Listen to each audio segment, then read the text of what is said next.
All right, we got the internet back up. We're showing on CMAC. Let's go ahead and call this meeting to order here at 9:06 a.m. Clerk, would you please call the roll? Certainly. Councilmember Soria. Here. Councilmember Carbasi. Here. Councilmember Arias. Present. Councilmember Chavez. Here. Councilmember Bredefeld. Here.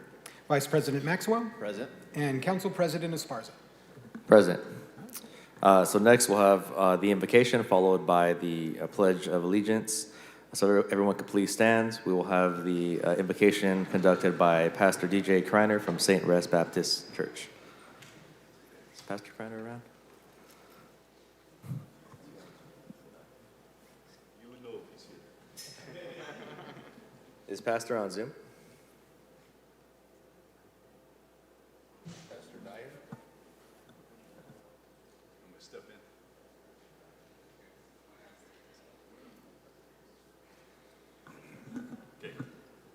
All right, well. I'm your fill-in today. There we go. Oh, all right. Let's go to the Lord in prayer. Our gracious Heavenly Father, we thank you, Lord, for the wonderful opportunity to be able to fulfill the positions of leadership that you've given us. We pray wisdom upon this council today and unity, Lord, as they make decisions that impact the lives of people in our community. Pray that you would allow for the discourse to be one that would be pleasing to you. And we ask again that you would bless this city, bless this nation, especially in all the things that we're going through in the terms of the gun violence and the turmoil. And Lord, some of the issues that we face right here locally in our community as well. We praise you, we love you, and we thank you in the name of Jesus. Amen. Councilmember Carbasi, please lead us in the Pledge of Allegiance. I pledge allegiance to the flag of the United States of America and to the republic for which it stands, one nation, under God, indivisible, with liberty and justice for all.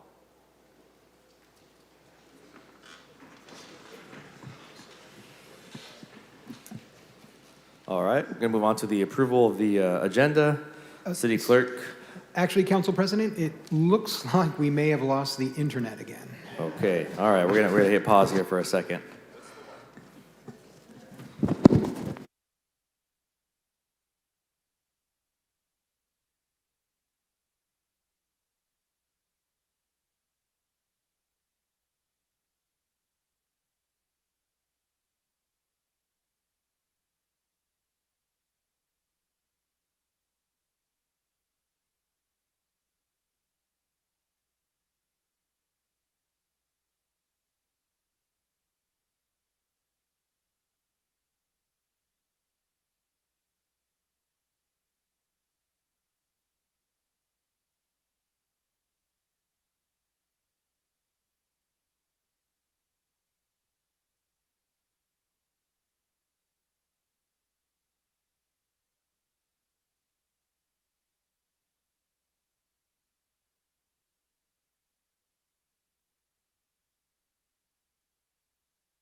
at the early age of 56. She was with early onset of dementia. Unfortunately for my mother, this has taken a very rapid toll on her just brain, the health of her brain. And so today she's nonverbal. And that is very tough as a family member to experience and witness. And so for me, it is very important to highlight Alzheimer's Awareness Month because we need to do more. We need to do more for our communities. In particular, as a Latina also, it's something that we don't talk about a lot. We just talk, oh, they're very forgetful, or, you don't get early diagnosed and the treatment. Then there's the impact to the caretakers that people don't talk about. And my father is her full-time caretaker. He had to retire early at the early age of, he's been retired now for 4 years, where he couldn't afford not to, to leave my mom on her own anymore. And so that's tough. It takes a toll on families that are not wealthy because becomes a greater expense. And it is important that as a community, we talk about this issue, not just bring awareness to it, but also advocate for more resources for families, resources for those that are being impacted, resources for science so that we find a cure, so that people like my mom are not having to go through the type of life that they have. And for me, this issue has been very personal because my grandmother, her mom, my mom's mom, also had it. And so we know it's genetic and it impacts a lot of families. So I want to thank all of you for being here. I've been very open about my story because I think that it's important for us to share and talk about the real impacts to people like myself. And so I want to thank the Alzheimer's and Alzheimer's Association here in our community that does a lot of work. They host very community forums. They do the walk event to make sure that we bring more awareness. And so I just want to thank you for the resources that you provide to families like mine, for the work that you guys do as volunteers, because it is a very tragic just disease. But also we know that here in our community, we have folks like the ones that are here today trying to make it just a little bit better for families like mine. And so with that, I will allow you, Susanna, to talk about what you guys are doing for the month of June and maybe some statistics that you want to share. Thank you. Thank you, Council Member Esmeralda. Truly, this is why we're here, for your story and for the millions of others that are impacted with Alzheimer's or living with Alzheimer's disease. Again, we'd like to thank our council member and yourself and the mayor for sponsoring this proclamation and bringing awareness to Alzheimer's and the families and those impacted.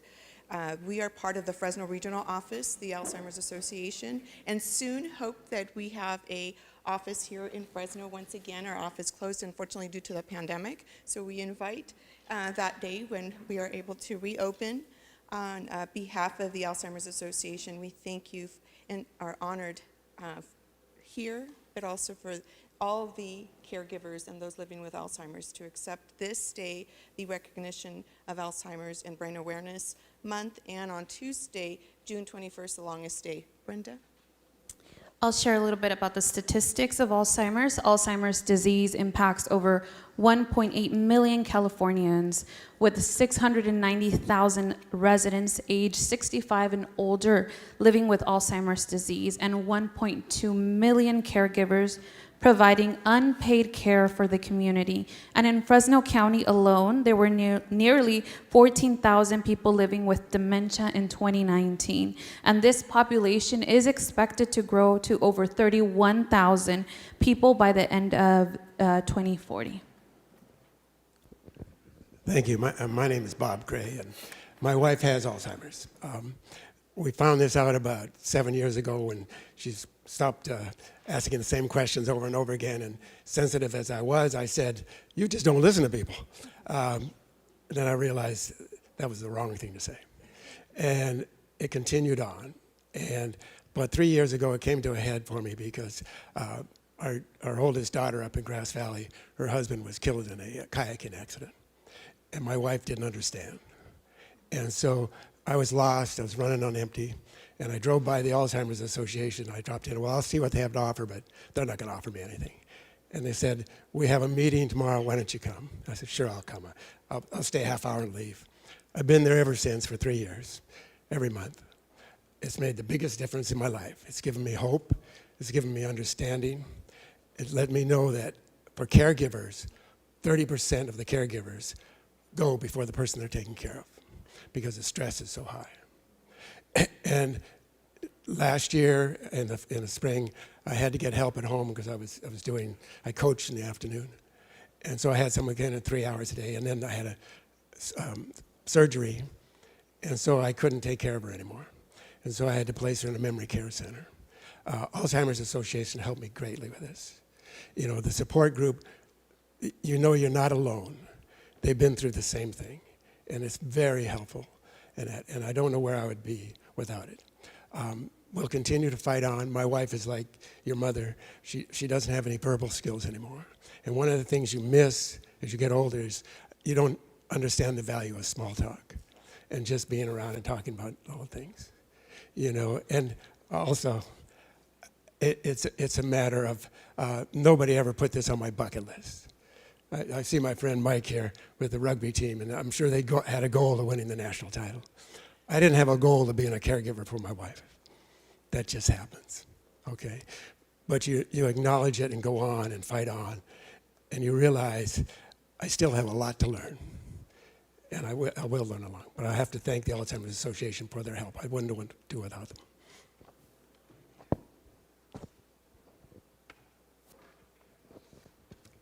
Thank you. This is, again, why we're here. I'm sorry.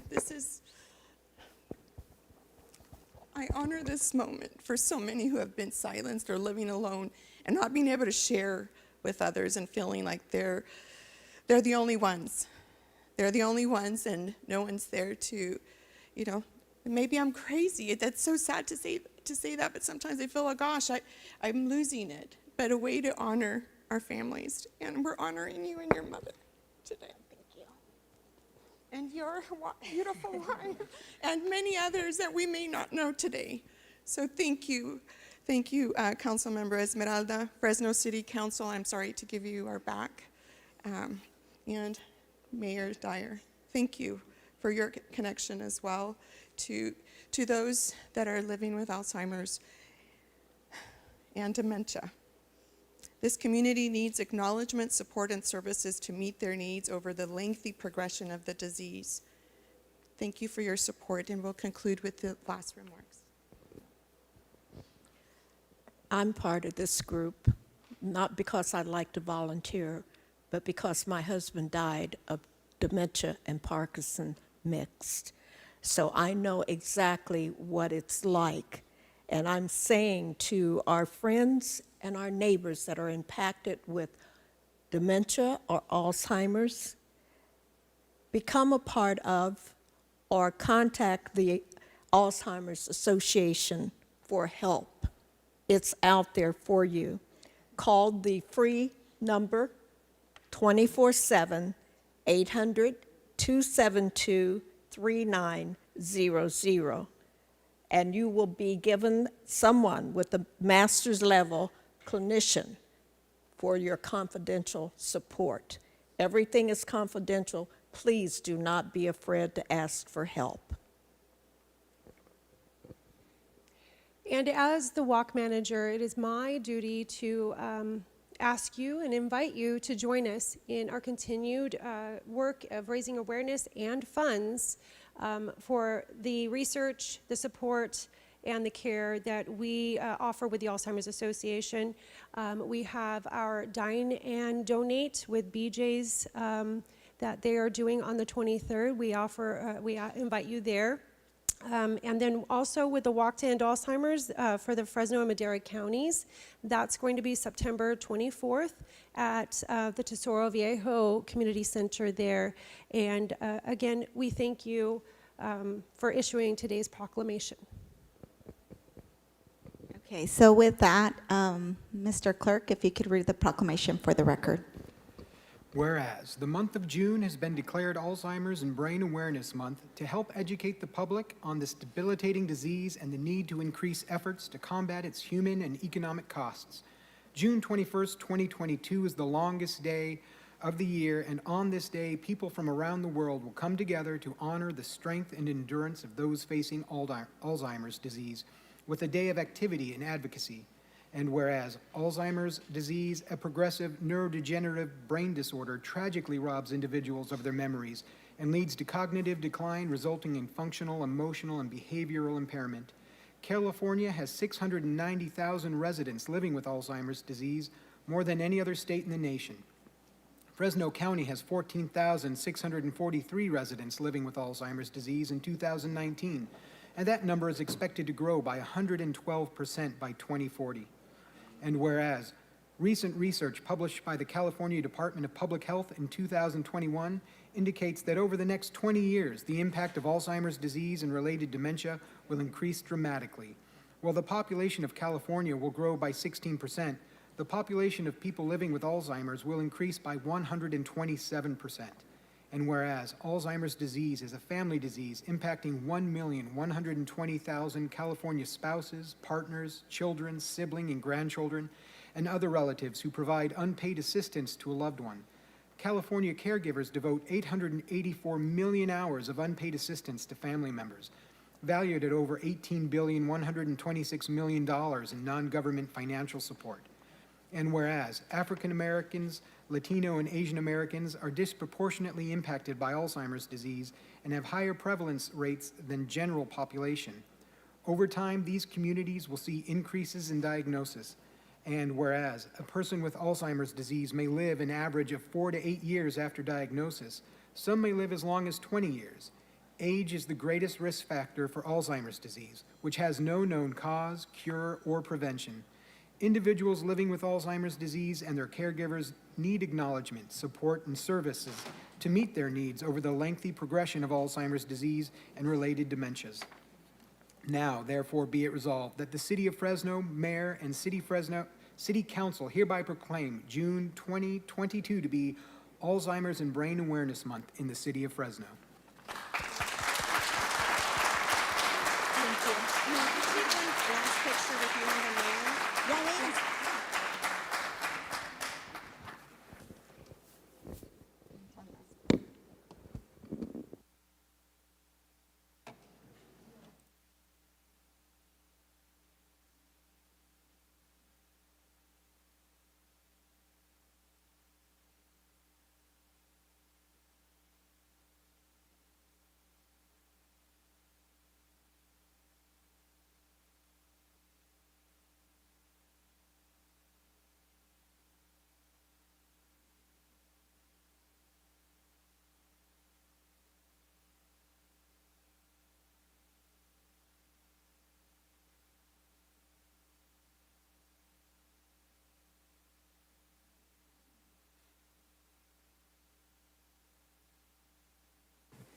Okay, so next up we have a proclamation for LGBTQ plus Pride Month, and that's also sponsored by Councilmember Soria.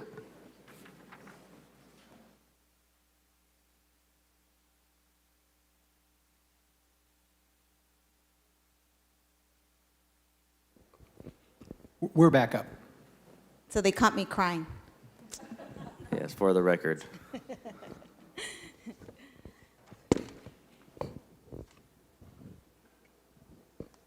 So good morning again. Sorry, I get really emotional when we talk about my mom, but now we go on to some fun stuff. We are recognizing also this month of June as the LGBTQ plus Pride Month in the city of Fresno. Pride Month starts June 1st, and actually we were out this past weekend in the Tower District. I think a good majority of the council showed up to the Pride Parade and all had floats. I think it was the first year that there was about 10,000 people or something.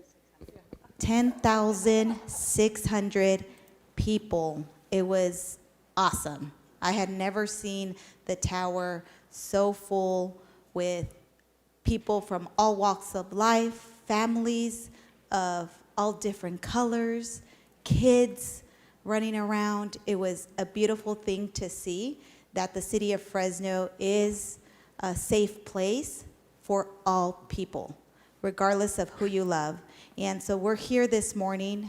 This is my honor to be doing this, I think, for the 8th and the last time as a council member. So it is really an honor to be doing this, to recognize the month of June as Pride Month. Tomorrow we will lift the Pride flag again, just like we did last year, a historical moment in the city of Fresno.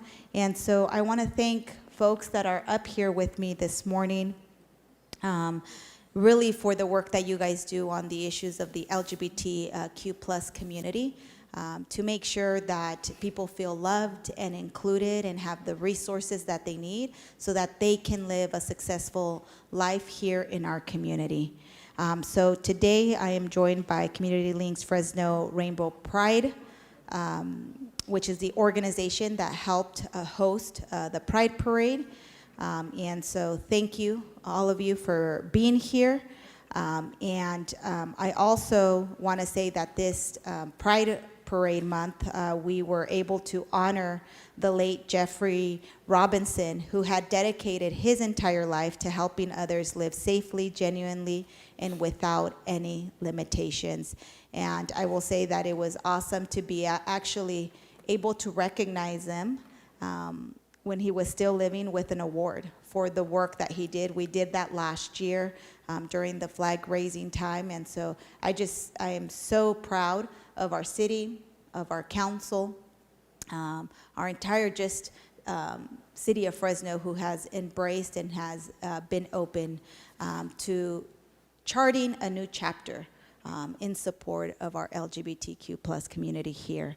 And so I want to thank all of you for the work that you do. I want to invite folks to come on out tomorrow at 11:30. Everyone is invited to come on out and celebrate the flag raising and celebrate also Pride Month here in the city of Fresno. With that, I'll pass it on. You want to start off, Patsy? Yes, I'm a member of the Pride Planning Committee, and I'm joined by 2 other members, in addition to a work colleague, Socorro Santillan with Planned Parenthood. And we have been involved with Pride and providing, as a Planned Parenthood person, providing gender-affirming care and being a welcoming organization, healthcare provider to the LGBTQ plus community ever since I've been there for 31 years. And we continue to expand and open our doors to everyone. So, I wanted to tell you guys a story from last Saturday.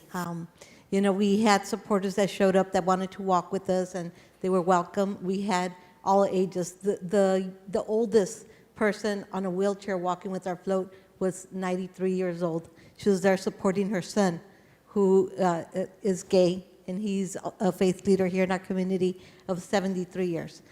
And we also had some younger folks that were there to support us. And I got to tell you, my heart was just so full. We had this young couple, and they were adorable. They were so happy to be there. And, they would kiss and hug and excited. And they shared with me that this was the only time that they felt comfortable in their community to show expression of each other's love and not feel that they had to watch their back or were being judged. And I told myself, this damn heat, it's worth it. Staying up till 2 in the morning making the float, it's worth it, because this is our community. I am the parent of a child who identifies as non-binary. And the thought of them not being able to express their love in public or, to another person just because it's not accepted by certain people in society, it's not acceptable by me. I have the pleasure of being able to love my husband, hold his hand, kiss him. And if that was taken from me, I would be heartbroken. So I'm so proud to work for an organization that supports our community. I'm Bill Konezovich, pastor of Our Savior's Lutheran Church. You've said pretty much everything. I'd just like to thank City College, where the festival was this year, and Fresno EOC, who provided the shuttles between the parade and the festival. And again, to Jeffrey Robinson, he started out the parade with the Ku Klux Klan coming after them. Sorry, I had a stroke a while back, so my speech sometimes gets messed up, but for Jeffrey. Hi, I'm Bianca Lopez. Thank you so much, Esmeralda Soria. Thank you to the City Council. Thank you, Mayor, City of Fresno, for acknowledging Pride. That's the most important thing is visibility. Jeffrey was all about it. I'd also like to acknowledge those that we also lost, Patty Colucci, Zoya Zendel, who I know would have been here as well as Jeffrey, and Susan Kuhn, who were part of our committee who we lost in the last 2 years. And they were the Grand Marshals this year that we honored in memory. So their hard work and dedication, we acknowledged and celebrated. So we thank you. Visibility is very, very important. And to be acknowledged by our city, it just speaks volumes. And we thank you for it. So on behalf of Jeffrey, thank you. Awesome. So, Mr. Clerk, if you could read the proclamation for the record. Whereas the City Council of Fresno recognizes and proclaims the month of June 2022 as Lesbian, Gay, Bisexual, Transgender, and Queer LGBTQ Pride Month throughout the City of Fresno. And whereas Fresno joins Communities Links Fresno Rainbow Pride as we observe Fresno's 32nd Pride Month with a progressive pride flag raising ceremony to honor the history of the LGBTQ plus movement and support the rights of all citizens to experience equality and freedom from discrimination. And whereas the progressive pride flag is widely recognized as an inclusive symbol of pride and support for marginalized LGBTQ plus communities of color and the transgender community, reaffirming that all human beings are born free and equal in dignity and rights. LGBTQ plus individuals have made significant contributions to the cultural, civic, and economic successes of our city, state, and country.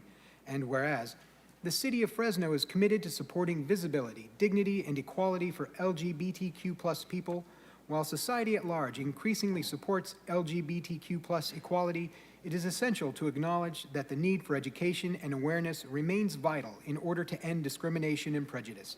Whereas celebrating Pride Month annually fosters awareness and reaffirms support and advocacy for Fresno's LGBTQ plus community and is an opportunity to take action and engage in dialogue to strengthen alliances, build acceptance, and advance equal rights. Now, therefore, be it resolved that the City of Fresno City Council hereby proclaims the month of June 2022 as Pride Month in the City of Fresno. Be it further resolved that the progressive pride flag will be raised at Fresno City Hall on June 10th in memory of the late Jeffrey Robinson and in recognition of all LGBTQ plus residents who make Fresno a vibrant city in which to live, work, and visit.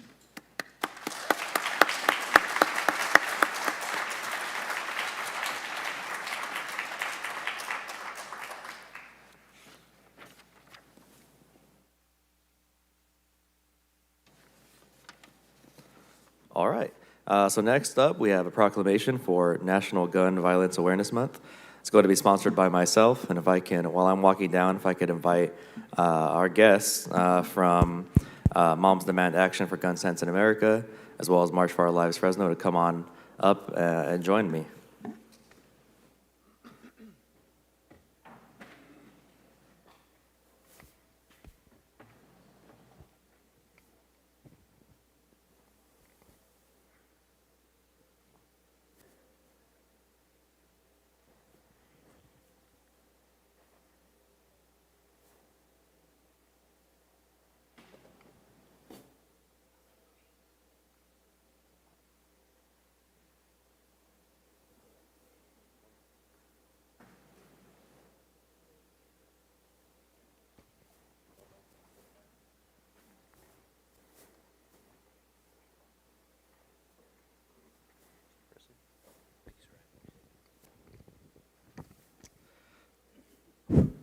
So good morning, everyone. I'm honored to be standing up here with the folks to my right here who've all been working incredibly hard on an issue that's deeply challenging to our community specifically and really our country at large. When I received the outreach, about putting this on the agenda, we were enthusiastic about bringing awareness to this issue. Before I hand it over to our guests here, I want to put the issue of gun violence in perspective. Human life, as we know it, is invaluable, but when someone loses their life, there are clear costs when gun violence does occur. A cost that costs California up to $22.6 billion annually, and that really comes in the form of medical costs, of police and criminal justice costs, employer costs, work loss costs, quality of life costs. So in addition to that, the human element, there are clear costs to our communities. Gun violence is shaking our country at its core, tearing families apart, and I consider it to be among the most tragic issues plaguing our community and our nation at large. We know that when a parent drops their child off at school, they should have every right to expect that they'll be able to pick them up when the day is over. But more and more frequently, that's becoming less and less true, unfortunately. Every day, statistically speaking, more than 110 Americans are losing their lives to gun violence. That's 110, I think, avoidable deaths. And over 3,000 people in California lose their lives to gun violence. And so, to the folks who are doing the hard work, here to my right, again, we've invited a couple groups this morning. That's Bombs Demand Action for Gun Sense in America, as well as March for Our Lives Fresno. So I want to invite them to speak a little more on the issue, more than I can. But this is something, again, that is not just a nationwide problem, but as we see in the news every day and very frequently, is impacting our local communities, our neighborhoods right here in Fresno. Thank you for that, President Esparza. My name is Nicole Webb. I'm a pediatrician here in Fresno and the leader of our Fresno Moms Demand Action Group and the organizer of our March for Our Lives march this Saturday at River Park. As a mom of 3 young children who attend public school, and as a pediatrician, I cannot stress enough the importance of and the urgency of us as a society reframing this as a public health and as a safety issue. Gun violence is the #1 cause of death of American children, the #1, and it's a preventable cause of death. And all of us, every single one of us, loves our children, our sisters, brothers, aunts, uncles, grandparents, cousins, and I think that it is incredibly imperative that we come together as a society and focus on solutions that actually can work to keep people safe and to keep people alive and in our communities. And to allow ourselves to think that this is about politics isn't just untrue, but it's dangerous and it's life-threatening. And I hope that we all can agree on that. And I'm really, really honored that our community is honoring this today and taking this step. And I hope that we never find ourselves in the situation that the parents and community members in Uvalde, Texas are right now. But I can tell you we do very often find ourselves in situations that are much more common, which are individual shootings, smaller shootings, families that have lost loved ones that they will never get back. And actually, I am accepting this proclamation on behalf of this woman standing to my right, Yvonne. Her daughter, Brianna, was murdered on January 3rd of 2021, and it was her who took the courage and the risk to reach out to City Council on behalf of all of us. And so it's really important in the gun violence awareness movement that we say the names of victims. And so if we could all say Brianna. Thank you. Yvonne, I don't know if you want to say anything. If not, it's okay. It's up to you. Thank you for your support. Okay. Would anyone else like to speak? Okay, I guess that was it. Thank you so much. Oh, I'm sorry, I lied. So I don't normally speak at these things. I usually leave it all to Nicole. She's so much better at this than I am. But as the mother of 3 young children, I just implore everyone, and myself included because I tend to stay on the sidelines, that we all have to get involved about this. We don't have the luxury, we can't afford ourselves the luxury of looking away. These families, most recently in Uvalde, but then the slew of gun violence that has happened in just this past week alone, let alone Yvonne here. They've been destroyed. And we are all just that degree away from it being us. We have to get involved. We cannot look away. I encourage each and every one of you to please join us this Saturday for the March for Our Lives demonstration that's going to be at River Park. We need all of you there. Please spread the word. Thank you. Thank you for your words. Thank you, Yvonne, for the outreach to our office and to City Hall, and for your courage in showing up and standing up and helping bring awareness to the issue. Clerk, if you wouldn't mind reading the proclamation. Council President, if I might, this, I just wanted to say this publicly because, oftentimes what elected officials do in times like this, when we have these types of incidents in America, whether it's Uvalde or Chattanooga, Tennessee, Phoenix, Philadelphia, Tulsa, Oklahoma, all last week, mass killings that have occurred in our cities. 61 of them in last year were active shooter incidents. 12 of them fell under the guidelines of what is considered to be a mass shooting. And this year, we've already seen those numbers increase dramatically.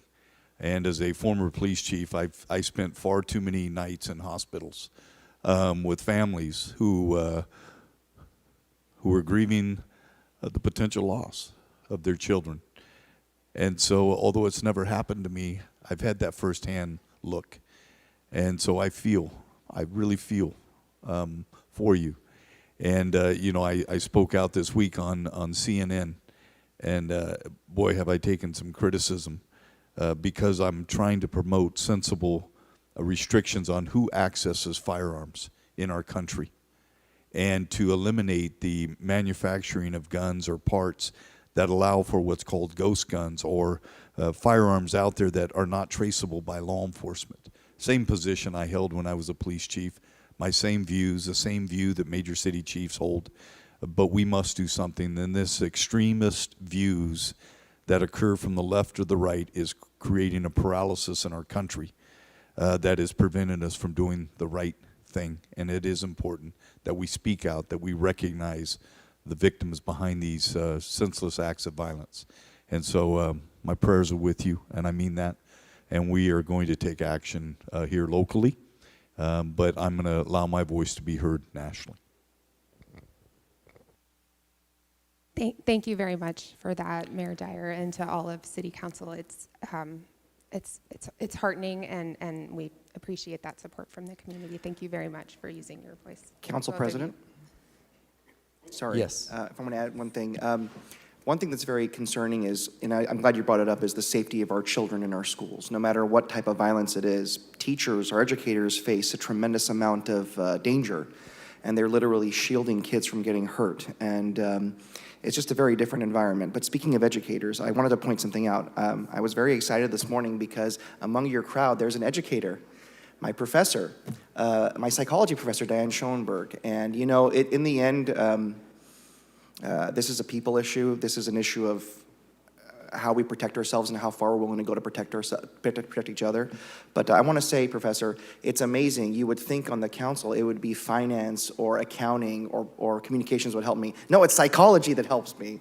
So thank you, and thank you for speaking up. It means a lot. And with that, Clerk, would you please read the proclamation for the record? Whereas each day nearly 110 American lives are lost due to gun violence, homicides alone totaling to over 19,000 lives each year. On a global scale, Americans are 25 times more likely to pass away life to gun violence than other developed countries. And whereas, originating in early 2013, after a 15-year-old girl fell victim to gun violence, a campaign was created in honor of Hadia Pendleton to spread awareness of gun violence and the importance of gun safety in the U.S. And whereas, the month of June has been dedicated to spreading awareness for those affected by gun violence, survivors, and the victims lost. Orange symbolizes caution when it comes to handling any firearms, leading to Wear Orange Day, falling on every first Friday of June, representing those who support the campaign nationwide. And whereas, the City of Fresno encourages everyone to join the awareness and wear orange on every first Friday of June, starting the 3rd of June, 2022, to help raise awareness about gun violence and honor the survivors and victims lost. Now therefore be it resolved that Nelson Esparza, the Fresno City Council, and Mayor do hereby proclaim the 3rd day of June as 2022 as National Gun Violence Awareness Month in the City of Fresno.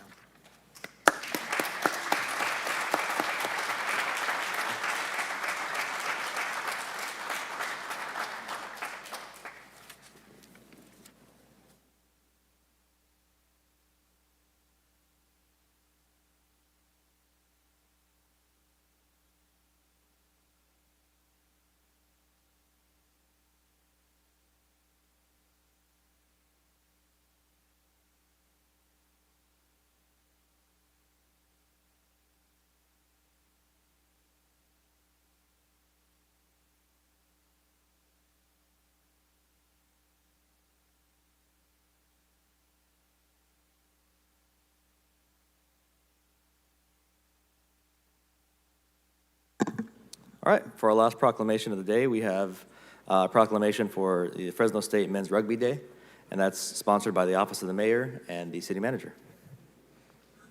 Thank you, Council President. Man, I tell you what, I'm hesitant to have all these rugby players stand up next to me and make me look like I'm about 4'2". But please, come on, all of you up. Coach Patrick Kwan, if you would please bring your team up. I want everybody to give them a round of applause. These are the national champions, undefeated national champions, Fresno State Rugby Club.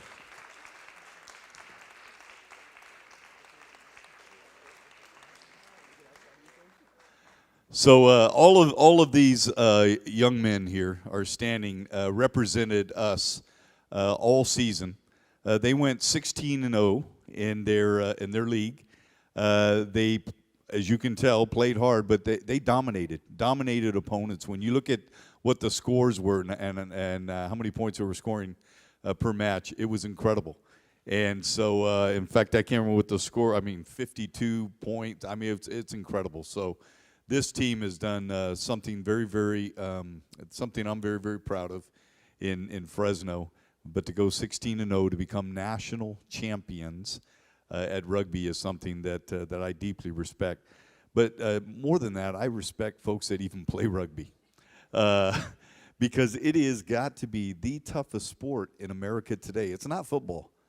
It is rugby. And I was just looking at them to see how many of them had their noses disjointed or crooked. But it is a challenging sport. And only the toughest of the toughest play rugby. And that is absolutely true, right? Fabiola, your fiance is a rugby player. And so you guys have my utmost and deep respect. And I want to say thank you to all of you for representing Fresno and the entire valley as you went on to become our national champions. And I'm going to turn this over to Coach Kwan so he can say a few words. First of all, I'd like to thank Mayor Dyer for this recognition in the city of Fresno. It is a great honor, and this team deserves it. We started out this year, I believe we're ranked 40th in the country, and we ended up having a lot of firsts this year. It was our first undefeated season. It was our first time we took first place in the league, It's the first time that we won our conference tournament. It's the first time we went to the regionals and won that, and obviously it's the first time that we've won a national championship.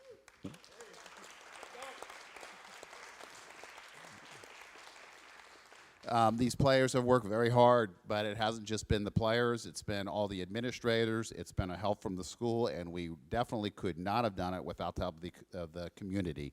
They really got behind us this year and supported us financially, and it made for a great season. This team is very talented and very skilled, but in the end, we got in a situation where it was basically just Valley toughness that got us through. There was not much time left. We were up by 1 score, and we were down to 12 players. And rugby was gone, and it was just about being tough and playing together. And that's what they did, and that's what we think represents the Valley more than anything. So thank you for this honor. I'd like to go ahead and give the microphone to our Executive Director, Mike Darling.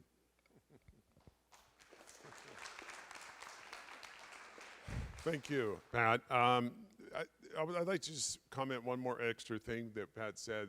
The community, when we were getting ready to go to the regionals in Washington, we had $4,000 or $5,000 in our account. We reached out to the community, and between the community donated over $50,000 to this rugby team. It was $25, $50, $100, $1,000. The Thursday night before we were heading to Texas, our goal was $20,000. Somebody we don't even know. We don't know him. He has no association with rugby. Donated just under $5,000. Says now go win a championship.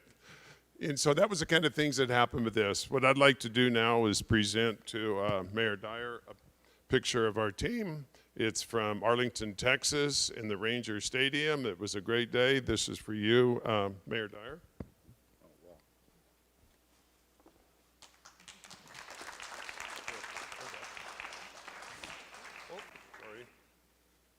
This is our ball girl. She went with us.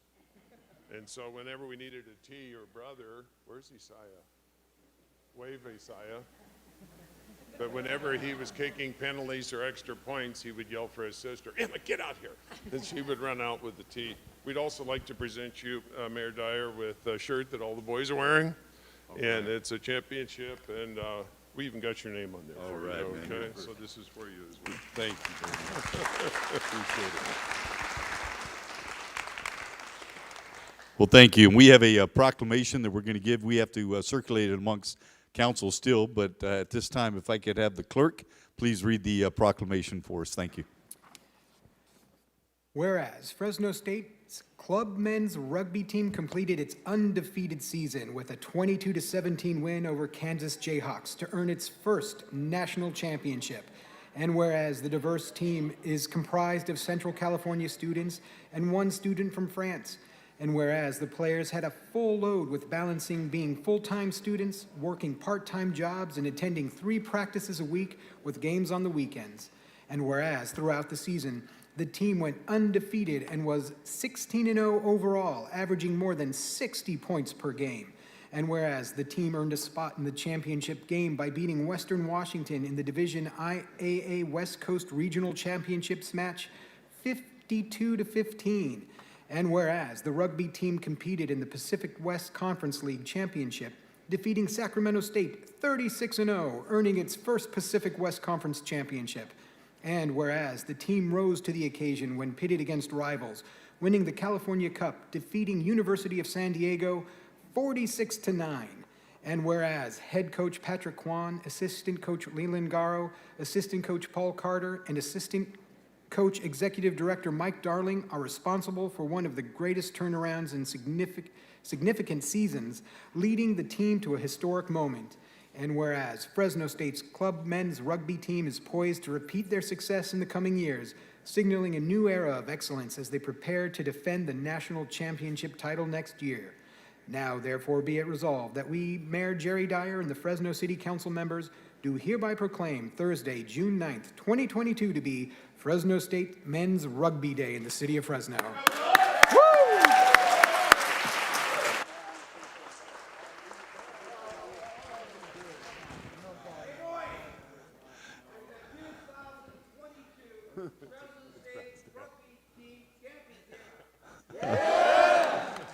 Hey, that is good.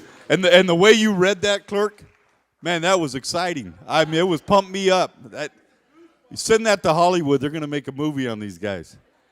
Hey, and if you guys could turn and look at the council and say thank you.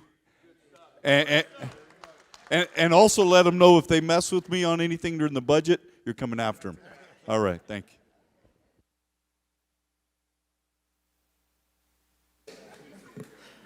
All right, lots of energy to get on with the business of the people. This was nice. We got to try this order again. Yeah, this was nice.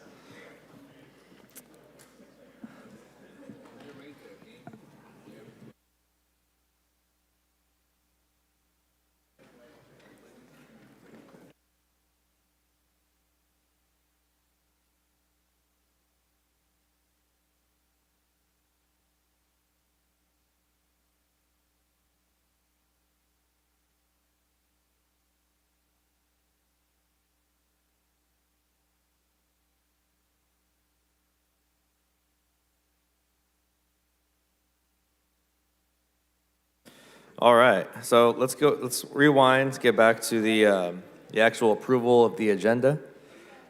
Clerk, if you could let us know what some of the changes are. Certainly. So we have the following changes to the agenda. Consent calendar item 1A, 22929. That's for the approval of the minutes from May 26th and May 31st. Those have been continued to the following meeting, June 16th, by staff. Next, we have consent calendar item 1H. I will be reading the following correction onto the record for 1H. The last sentence of the last paragraph under background should read, "The city is in the process of executing an agreement with air quality consultants for their brokerage services." So that is on the record for item 1H. Next, we have item 110, which is file ID 22-875. For 10, it's being removed by staff until the next meeting on June 16th, 2022. And the next change we have is for consent calendar item 1R. That is file ID 22-930 regarding the reappointment of Don Priest. Don is being reappointed to the Fresno Clovis Community Media Authority, not CMAC. And then we have the 10 o'clock a.m. item, file ID 22958. This is regarding the hearing consideration of text amendment application P2105809. This hearing is being continued to June 30th, not continued to June 23rd as it currently states on the agenda. And next up, we have the 10:15 a.m. item, which is file ID 22906, regarding the hearing to reconsider rezone application P2200451. This item is being removed from the agenda by staff with no specific return date. There's a return date on the agenda, but it is being removed with no specific return date. And then we have the following items that are being pulled from the consent calendar and moved to the contested consent calendar for further discussion. 1S, that is file ID 22-880, regarding the 568th Amendment to the Master Fee Schedule. That was moved to the contested consent calendar by Vice President Maxwell. And I believe those are all the corrections I have, and I'll leave it at that. Okay, so let's go here in order. Councilmember Soria, do you have any additional changes to the agenda? The only thing that I wanted to just pull out of consent to contested is 1Q.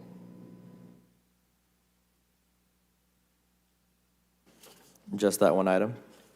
Yes. Okay, thank you. Councilmember Carbasi, any changes to the agenda? No, thank you. Arias? Thank you. Pulling to contested consent, 1I, 1M, as in Michael, and then tabling to the next meeting, 1V as in Victor, 1W, and 4A as in apple. Okay, Vice President, No, Council President. Councilmember Chavez. No items to pull, just want to register a recusal on item 5A, the closed session, just to my proximity to living to the property. Thank you. Okay, Councilmember Bredefield. Okay, and I don't think I have anything for myself. So let's recap. I think in terms Council of President? removal. Yes. Can I Where are we have a at? couple Where are we at? items. Yeah, my apologies.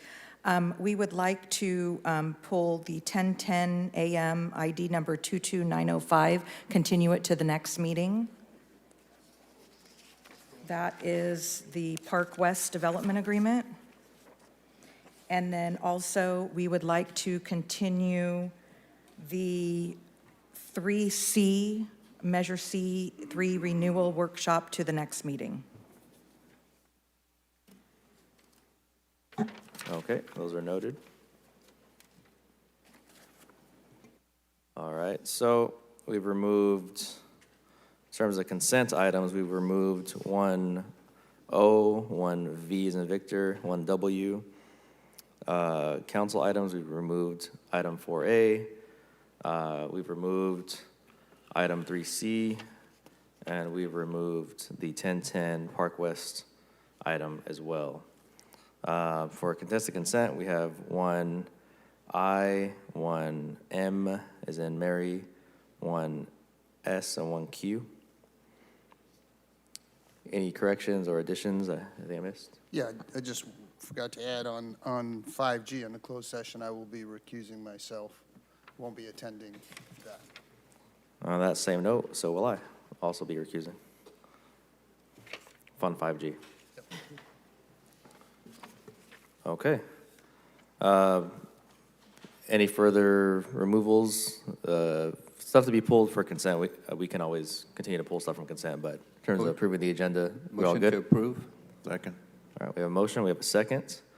Is there any opposition to approving the balance of the agenda? Seeing none, agenda is approved. We took on ceremonials. Let's move on now to our council member reports and comments. Go in order, Councilmember Soria.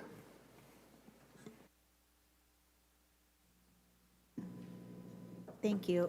So just wanted to report out, on May 31st, we had a community meeting west of the 99 at the Highway City Community Center. I want to thank Highway City, the Highway City nonprofit, CDC, for allowing us to get together with the community to talk about future investments in that area, as well as listen to the concerns and issues that they want to see addressed, as well as the investments that they want to see during the budget. So that was a really good meeting. Also, wanted to thank all of those that came out to the Rainbow Pride Parade in the Tower District this past Saturday. It was amazing.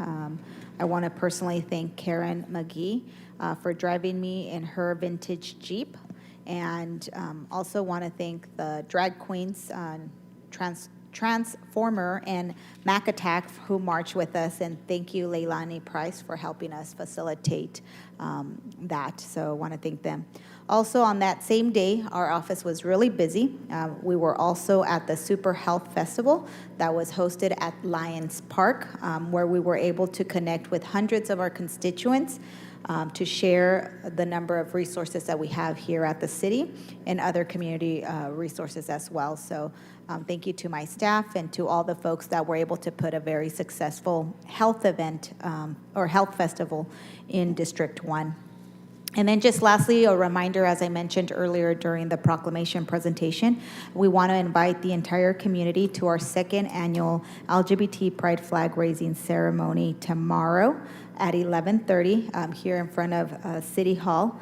If you want any more information, you can contact my office, but otherwise we will see you tomorrow at 11:30. Thank you. Councilmember Carbasi? Councilmember Arias? Thank you, Council President. Just two brief comments. I'll be departing a little early today. I have my child's parent picnic for lunch, And then I might also return a little late since I have a 1 o'clock League of Cities meeting today where we'll be finalizing the potential taxation models related to distribution centers in our city and the cities across the state. So that meeting starts at 1. I don't know if it'll be half an hour conversation or an hour, but today we should be making progress as it's our final subcommittee meeting on the taxation revenue group for the League of Cities. Thank you. Councilmember Chavez? No comments. Councilmember Bradfield. Council Vice President? Thank you, Council President. Just wanted to touch on a couple of things. Want to thank my friend James Martinez for inviting me to preside over the installation ceremony at Fresno State University. Last week, I had the really nice opportunity of swearing in the incoming Fresno State ASI President, Cynthia Arriaga Sanchez, as well as the Fresno State ASI Vice President, and all the senators that will be presiding the different colleges of Fresno State, some of the brightest kids that I've met. And I want to wish them the best of luck, but I also got to say goodbye to my friend who was stepping out of that position, who was Angelique Jackson, who's also done some great things during her time at Fresno State. She was the first openly LGBT ASI president and was instrumental in the first annual flag raising of the LGBT flag at Fresno State University. She led demonstrations in 2020 after the murder of George Floyd throughout downtown Fresno, and also served on the Fresno Police Reform Commission, where she provided multiple recommendations to this council and administration to improve public safety here in the city of Fresno. So thank you to my friend James Martinez. Best of luck to incoming President Cynthia, and thank you to outgoing President Angelique Jackson for all of your great work on the Fresno State campus. And in a related note, I did want to congratulate Dr. Fu, who was just appointed yesterday as the Provost and Vice President of Academic Affairs at Fresno State University. He had been the interim for about the last year and a half when he stood in for who is now President Jimena Sandoval at Fresno State, and I've had the honor and privilege of working with Dr. Fu on several things over the last couple weeks and getting to know him better. An excellent guy, moved to America from China, has served as faculty at Fresno State since 2003 when he began serving as a teacher for sociology, and in his time has raised millions of dollars in grant funding at Fresno State for Asian American and Pacific Islanders to have representation in the criminal justice career field, as well as raising millions of dollars for women engineering faculty at Fresno State. So been doing great work, not just for the students, but for the faculty of Fresno State. And I wish him nothing but the best in the years to come. And that'll conclude my comments. Thank you, Council President. Okay, I'll keep mine, my comments very brief. Just, again, happy Pride Month. It was a pleasure to be at the parade this past Saturday. It's fantastic, a lot of energy, and love to see that here in our community. So we'll be continuing that celebration tomorrow here at City Hall at 11:30 when we do the flag raising here. Also wanted to note that myself and the mayor joined the Housing Authority and many other partners yesterday for a groundbreaking at what's going to be called the Arthur over on Blackstone Avenue, just south of Shields. So it'll be about 41 units. That project's going to be completed fall of 2023. Looking forward to, again, seeing that project come to fruition and just the continued transformation of Blackstone Avenue. So all positive things, all good things. Also, if anyone knows who sits in my chair when I'm not here, there's an extraordinary amount of pet hair all over the screen and my desk. It wasn't me. It wasn't one me. of the commissioners on one of the commissions or boards. You can tell them to clean up after themselves here. I might start sneezing in the middle of the meeting. I don't know what kind of hair it is. But yeah, I'm not shedding.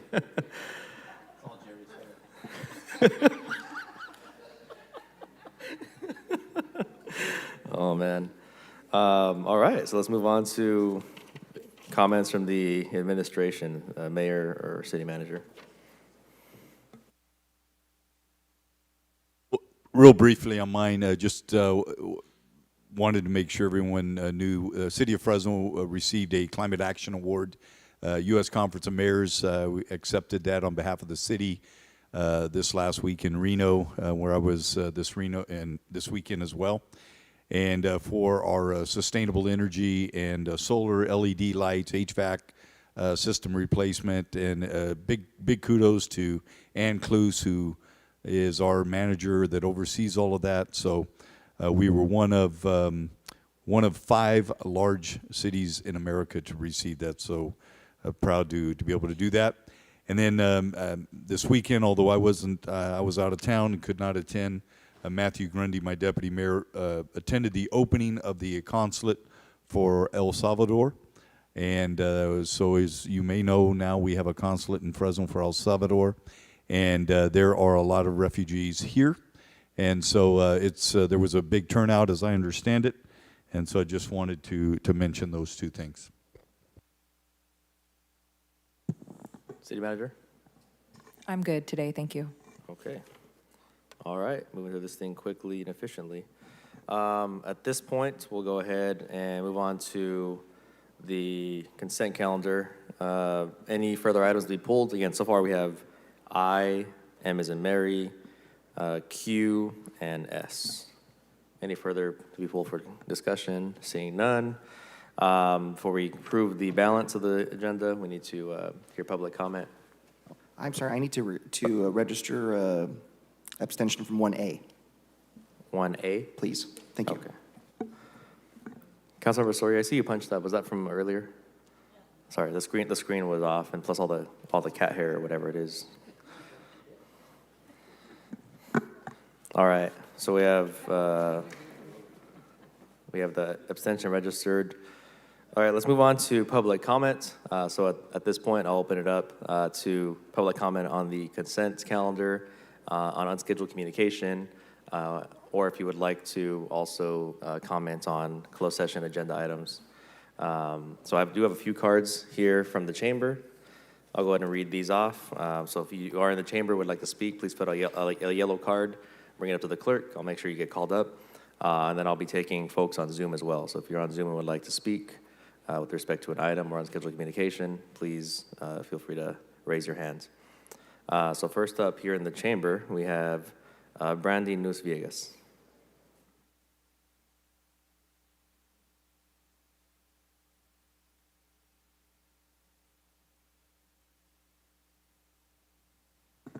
Welcome. First of all, thank you so much regarding the Pride Proclamation and flag raising. I cannot extend my gratitude enough for that. And sorry I missed it earlier, but I'm looking forward to being there tomorrow. And the Pride Parade was amazing. Thank you for those who were there. And for those who, for the Gun Violence Proclamation, the words that people shared were powerful. And I hope that the words that these women shared turn to action. Regarding 1S, I'm very grateful that swimming is being proposed to be free. I know that access is huge and very grateful for that. Regarding 1Q, I want to ask some of you went to the town hall. Miguel hosted the town hall for the unhoused, and it was powerful and informative. I asked that in extending these contracts that there would be a way to hear from the people, to have monitoring to ensure that their needs are being met. As it's getting hot, I want to repeat to ask for the displacement to stop at the unhoused. When it's really hot, my concern is they are being moved, it's already hot, and then they don't have the covering that they need to protect themselves.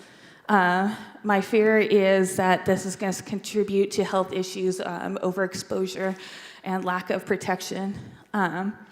I also asked that there would be maybe consider watering stations at community centers and other places where people can get water.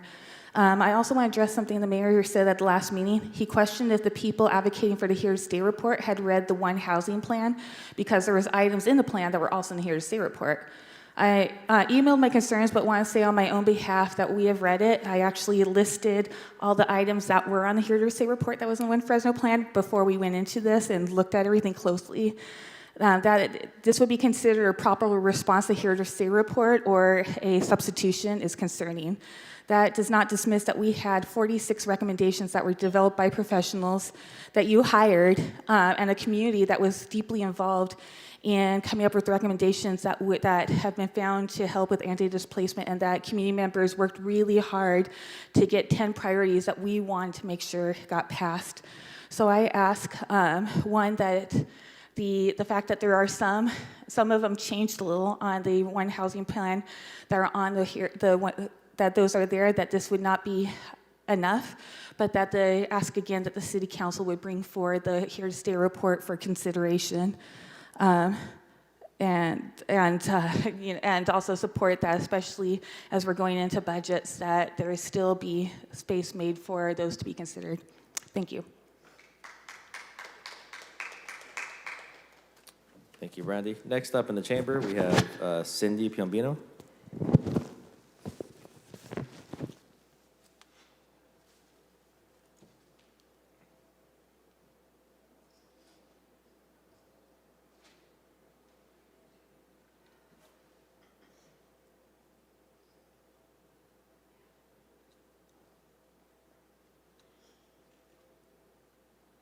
Good morning, Council.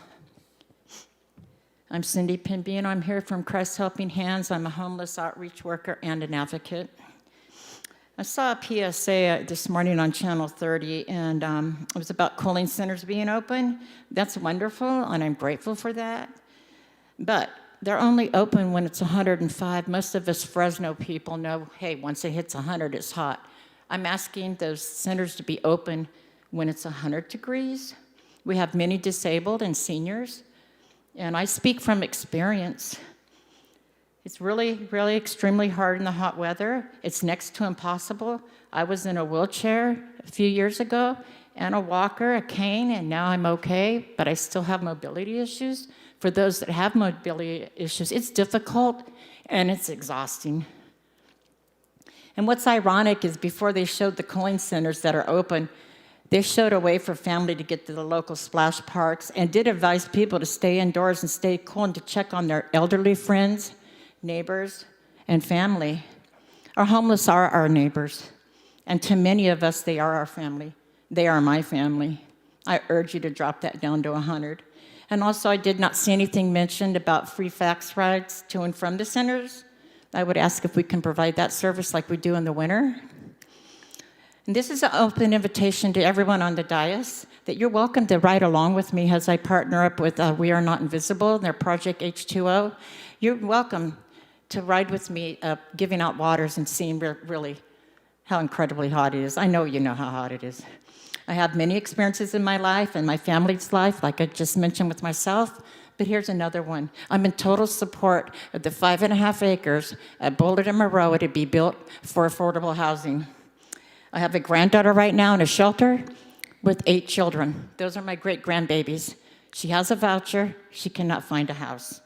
Okay, I have a granddaughter and a future son-in-law that are working.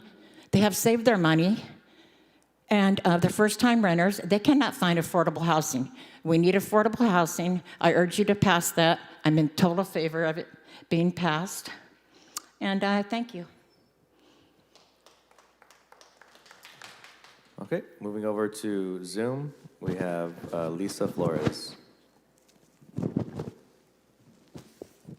Good morning, everybody. How are you doing? First off, I just want to announce that, hey, this year I'm 45 years as an LGBT ally. And I'm very grateful for everything that you do for the rainbow community. Second, I want to thank you, Gilbert Felix, for coming back. Missed you, dude. Welcome back. Third, I want to remind the mayor, just because you got a Climate Action Award does not relieve you, the city council, or the city from taking positive moves to invoke environmental justice, listen to the specific plans that were written by the community, and to stop the overlay of the industrial zoning, and just say no to the rezone of Elm Street. And finally, what I would like to bring up is what happened to me at the dog park. Believe it or not, I got a dog park complaint. 3 weeks ago, we went out, we were met out there with a lot of poo. I'm like, we're okay. Then we went out there and we were met with glass, not like a little glass, a lot of glass. Within 12 hours of me coming home, my dog got sick. She's been now coughing for a week. She goes absolutely nowhere. She goes around nobody except these 2 dogs that are fully vaccinated. And I think she probably has kennel cough at this point. Luckily, Esmeralda's office and Miguel's office, reached back to me and, called me and talked to me about my issues. The Parks Department was proactive. Mike Carbajal went out there and made sure things were cleaned up. And we went back yesterday. It looks beautiful. We have 2 trash cans. It looks wonderful, except for the 2 big pieces of glass that we picked up in the numerous cigarette butts that are out there. And I know it's a work in progress, but as you come forward in your budgets, could you please remember the maintenance and the safety of our dogs at the dog park, and to ensure that there is active maintenance? Because according to my sources out there at Roding, nobody really uses that because there was an outbreak of parvo among the homeless, and the homeless don't use it anymore. And I've been going out there with my dog group on a soft opening. So, it needs to be cleaned up. It needs to be disinfected. And those are the things I want to bring you up. And also, congratulations to Esmeralda. I look forward to seeing you as an assembly person. Thank you. All right, next on Zoom, we have Des Martinez. Hello, everyone. Thank you. First, I wanted to bring up safe crossings around Parkway. Several hundred people have been put in location of Parkway at the shelters, and nobody thought about the safety crossings. It is very dangerous to cross from the family shelter over to Rallies. You have to literally dodge traffic because there's no safe crossings on Olive. The same as the amount of traffic speeding down Parkway is very unsafe, and that has not been taken care of. Not to mention that we just lost Dell. He was hit by 2 vehicles the other night.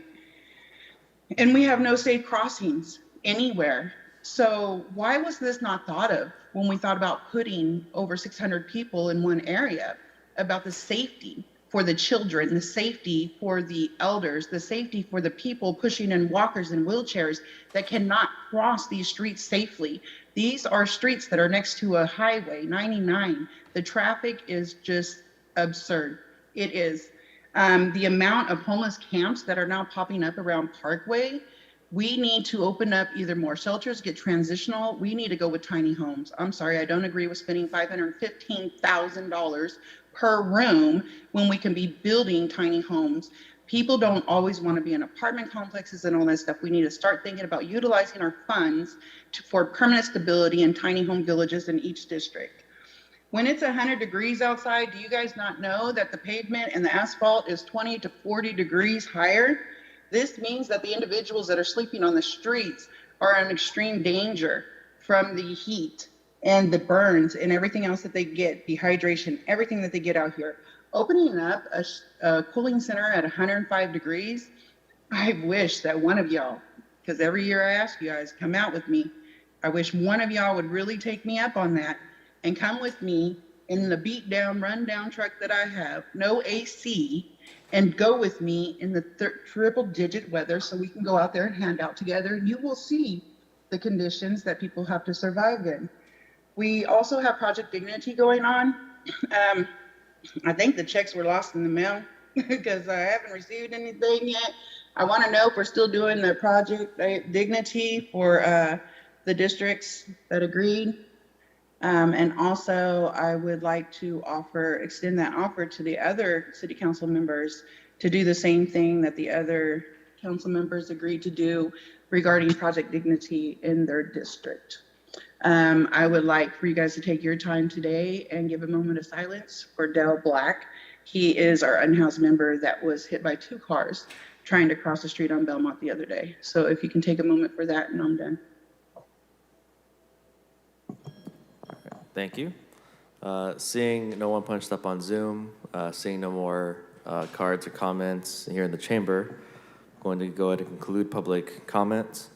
Do I have a motion and a second to approve the balance of the consent agenda? So moved. Second. All right. Any opposition to approving the balance of the consent agenda? Seeing none, consent passes 7-0. I see we have a whole row of guests today from EDC. You're later on the agenda, but I think today we do have I dare say, the luxury of being able to kind of move through the agenda. So if you guys are ready, we can do your presentation, and then we'll proceed with the remainder of the items on the agenda.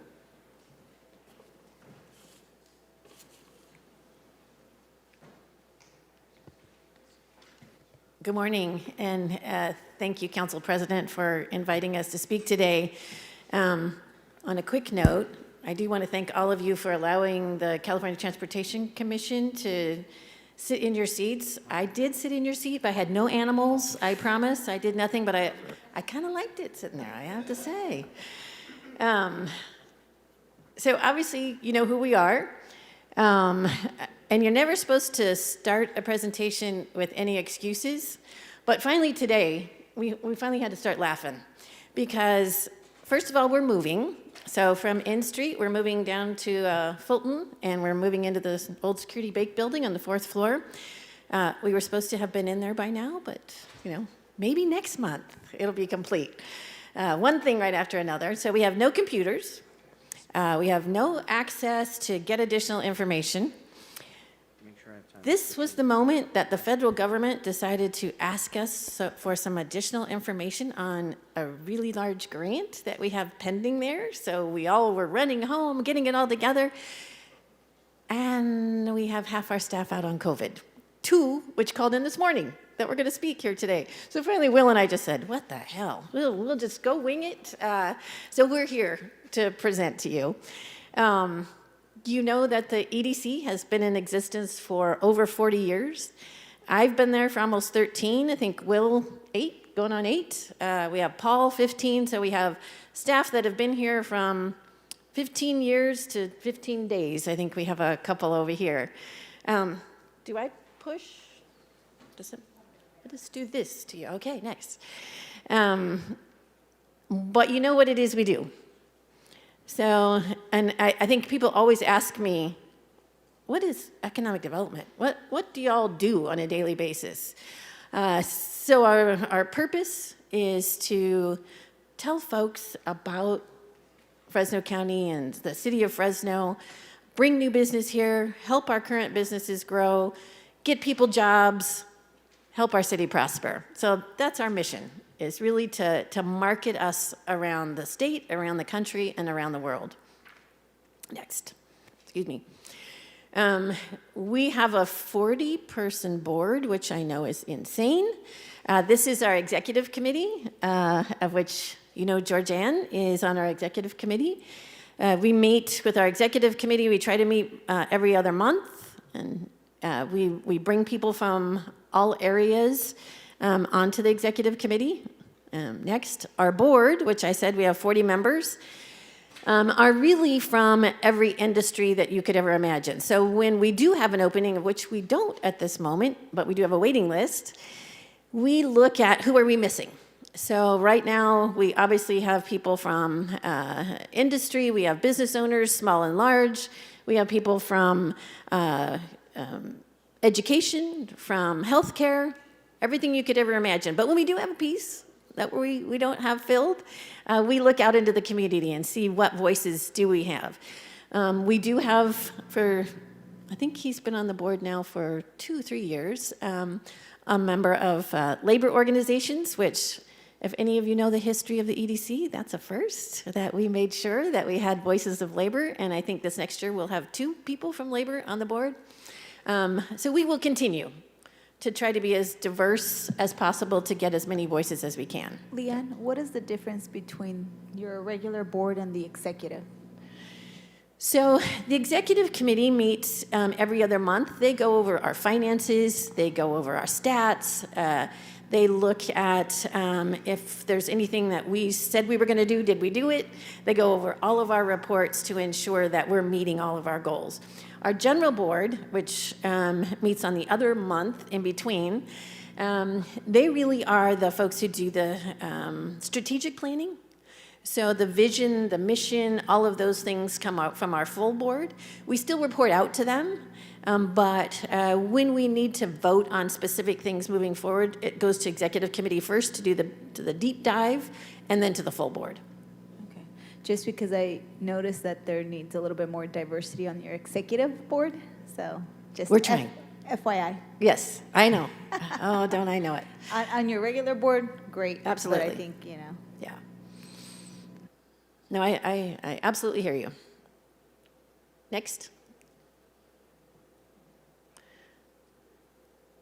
So this is our administration. You won't see anybody up there but me. These are the folks home. So we're the ones that do the day-to-day operations. And Sherry was going to give a talk here, but maybe next time we'll have Sherry. And I've been there, as I said, 13 years, Paul, 15 years, Sherry's going on 3, and Merritt, 7 years. Next. And obviously we have a great working relationship, partnership with the city of Fresno. You know, one of the things that we have always said is we can't do economic development alone. It really does take a partnership of people working together. And so my team, the City of Fresno team, works together. We bring issues to the table. They look at, you know, here's a company that we're trying to bring. What is it that we should be doing differently? What should we be doing together? We go to missions, trade shows together. But even if the City of Fresno team is not there, we are representing. So no matter where we are, we're representing the City of Fresno. I do want to say a really quick story. I was just working with one of our really large manufacturing companies that's looking at expanding, and they were having some issues getting some permits. You have a staff and that obviously, you know, they were going down the book saying, gosh, you need this, this, this, and it was sort of an emergency situation. And so I was able to call Will Kettler and say, I need your help Mr. Wizard. Jumped on it immediately, said, here's some things that you need to do. And the way that that works really well in that partnership is it's not just, you know, us coming saying, you aren't doing what we need you to do, which some of our companies do.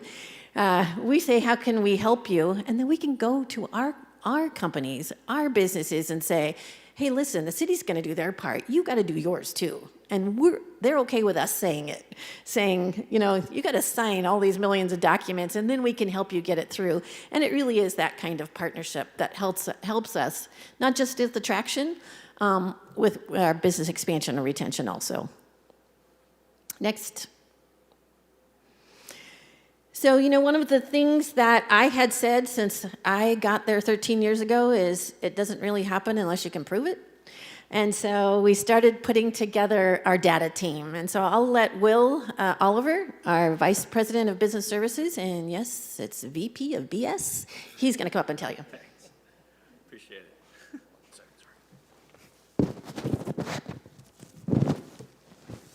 You're welcome. Good morning, members of the City Council. Will Oliver, Vice President of Business Services with the EDC.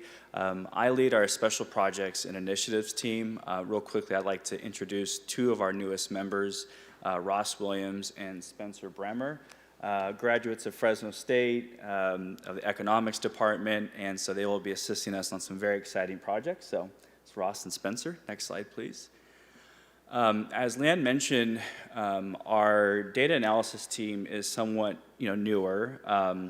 Several years ago, we used to have to pay consultants for very expensive analysis for data, and then over time, we saw the need for both our own, internal organization as well as our clients, our cities, and we started this department really with the partnership with Fresno State, with their economics department, bringing in interns, and just realized the immense capabilities that those students have to offer, especially in economic and community development planning.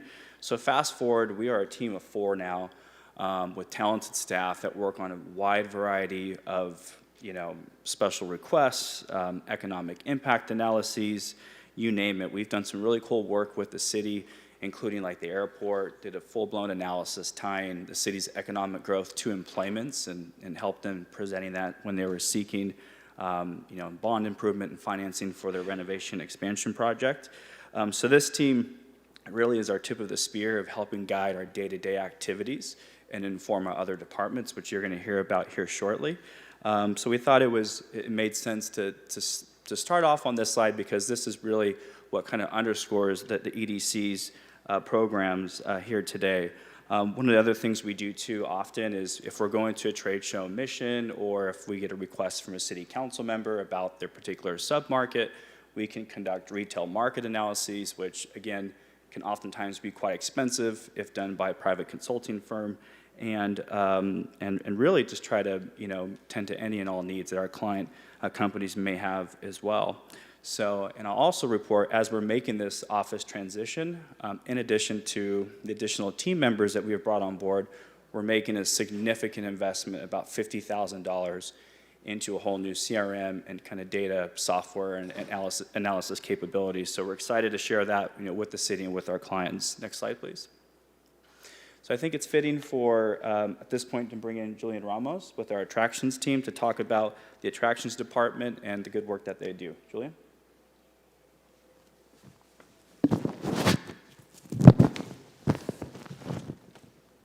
Good morning, Council. My name is Julian Ramos. I'm the Client Services Manager for the EDC. I'm responsible for managing the business attractions activities for the organization.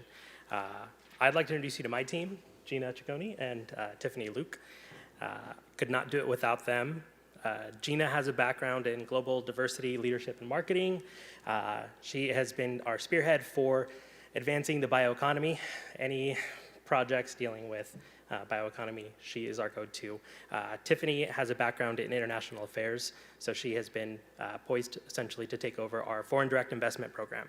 As our FDI, you'll hear quite a bit about that later. But together they assist in developing tailored requests for proposals for clients interested or curious about Fresno County. Again, would not be able to do it without them. Thanks. Next slide, please. I'm a bit biased here. I think my department has some of the most exciting work. I get to meet with businesses from all over the world and various industries that are curious about Fresno. Again, no offense to the rest of my staff, but it's pretty exciting work. Those meetings give us an opportunity to connect with the client, determine their needs, and see how Fresno can meet that need and what kind of connections we need to make for them.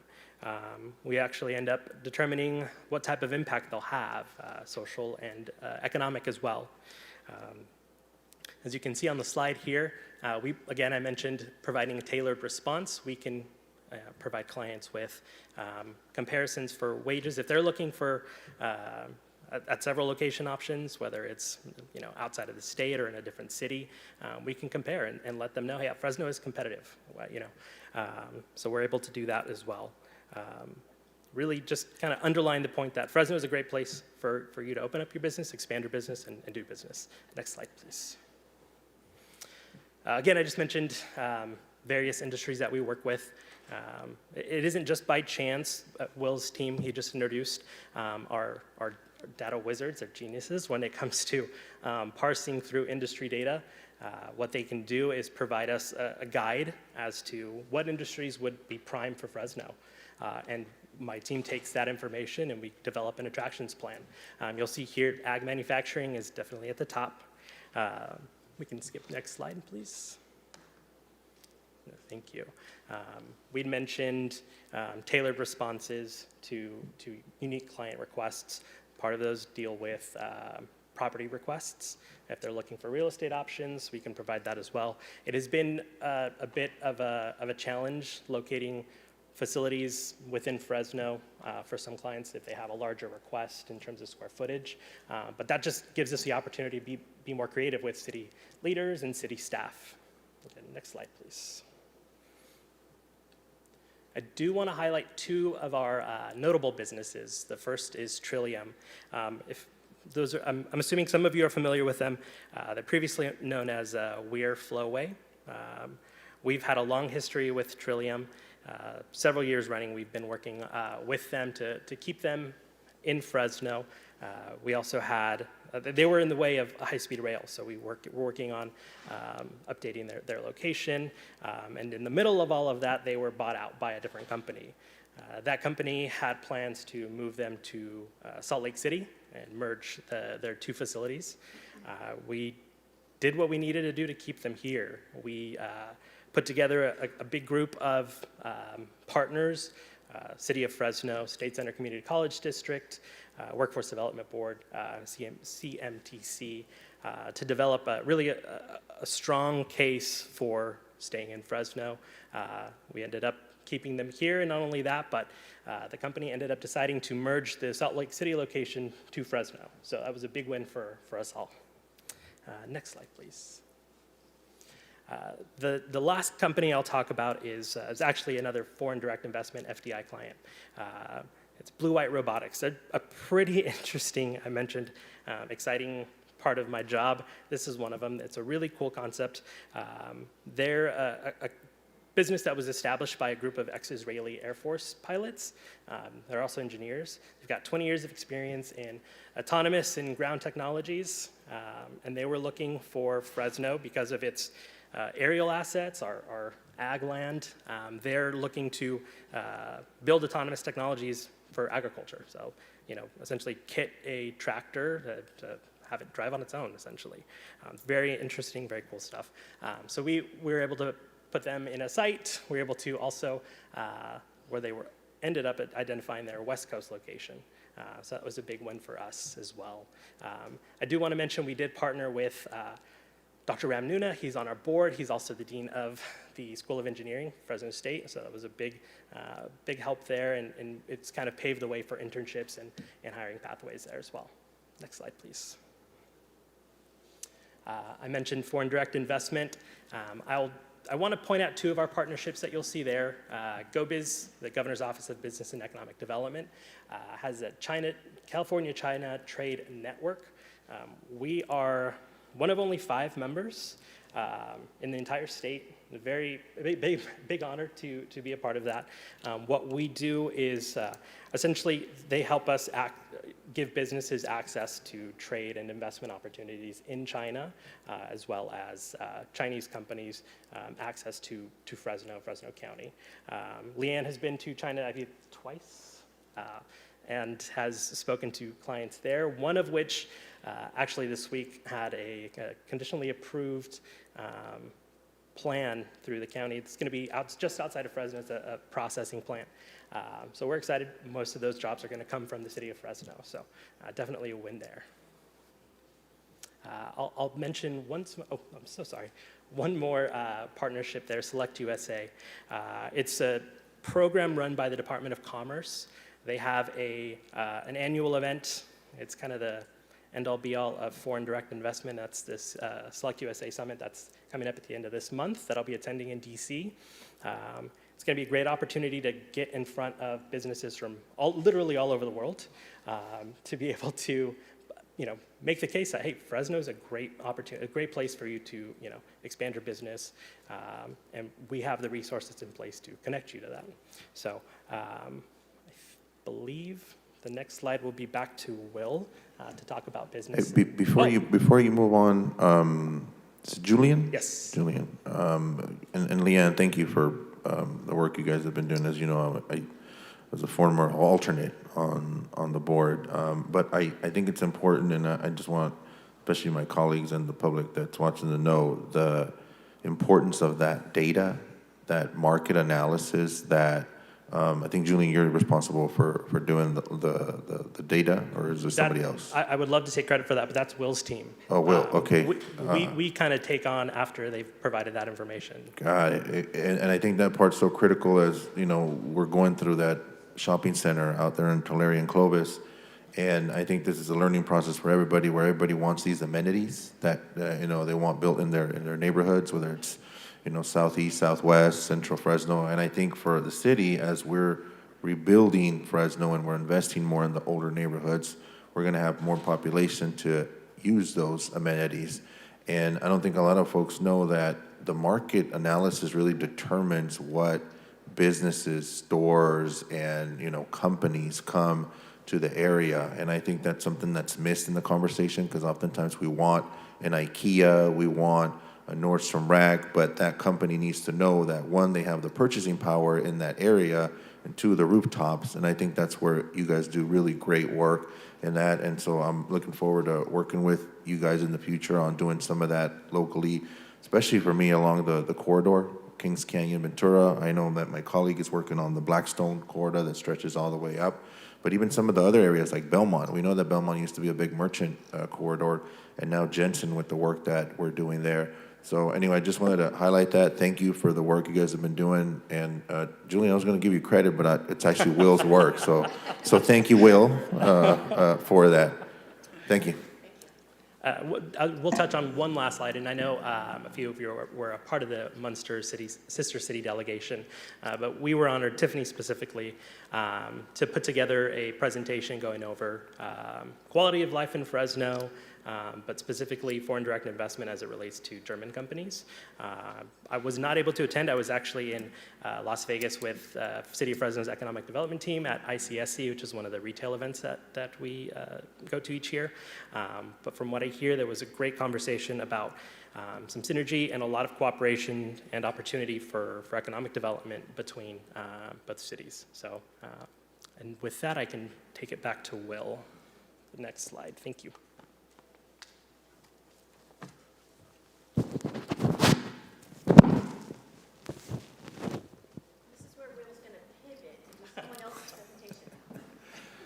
Will, you should take some of the credit, man.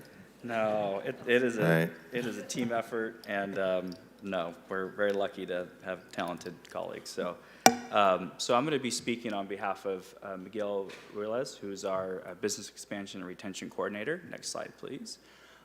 Pleased to introduce you our staff. So we have Marcela Lara, that's here today, Charlene Hogan, who is out, and Jackie Cuevas. So this is our boots on the ground, tip of the spear, working with existing companies. Next slide, please.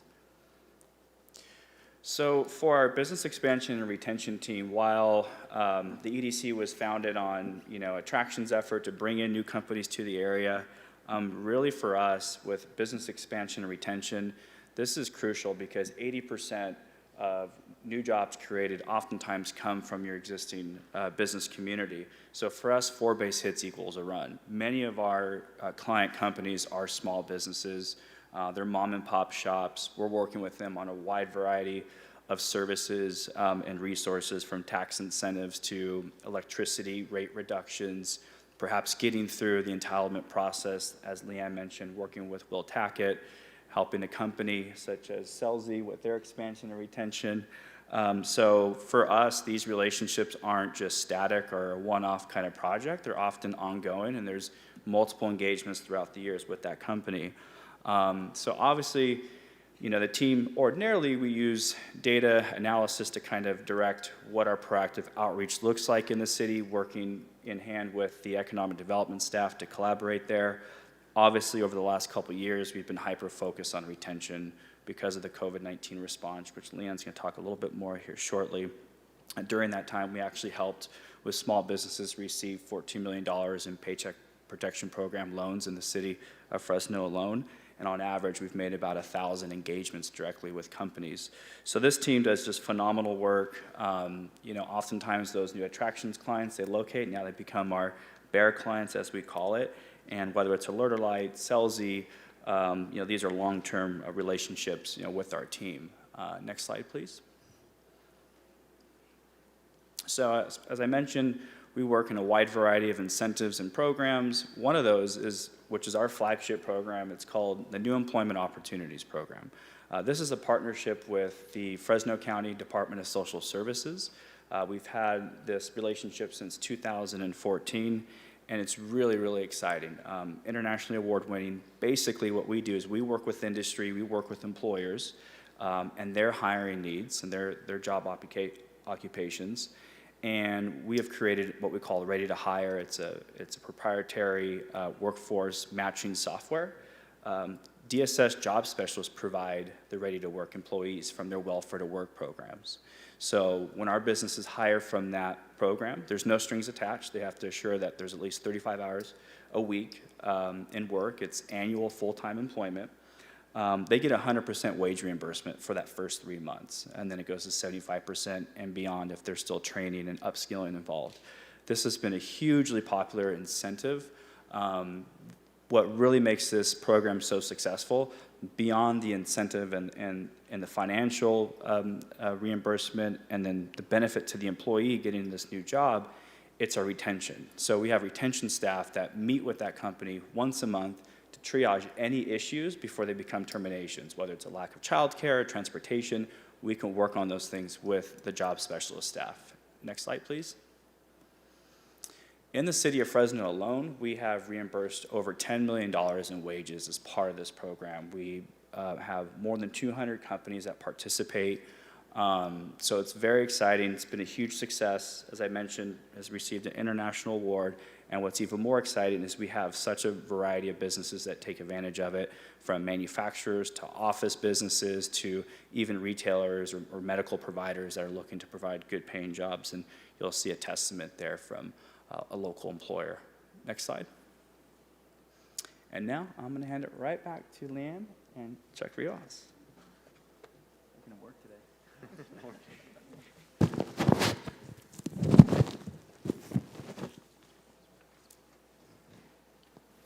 Thank you. And yes, I did have the biggest sin. I used the wrong name. It was Will Tackett. He is your king of all kings in your department. So when we're talking about training, one of the things that we did early on with our NEO program, and that started because we had a company that wanted to hire 200 people, and we put it out to all of our partners, and everybody said, we don't know where to find those. We don't know where we could get 200 people. And so we went to Department of Social Services and said, oh man, you have 13,000 people unemployed. How about those folks? And they said, yeah, we don't know who's there. We don't know what they're trained for. So that's when we said, okay, hell no, we're not going to lose one more. We need to put an entire program together that trains people for the jobs, that matches people up for the jobs, that we know exactly what they're qualified for, and get people to work. And so that's what we have done. Part of this is in our training. And I did bring one of our board members, Chuck Riojas, with me here. Come on up, Chuck. So for many years, and we can do the next slide,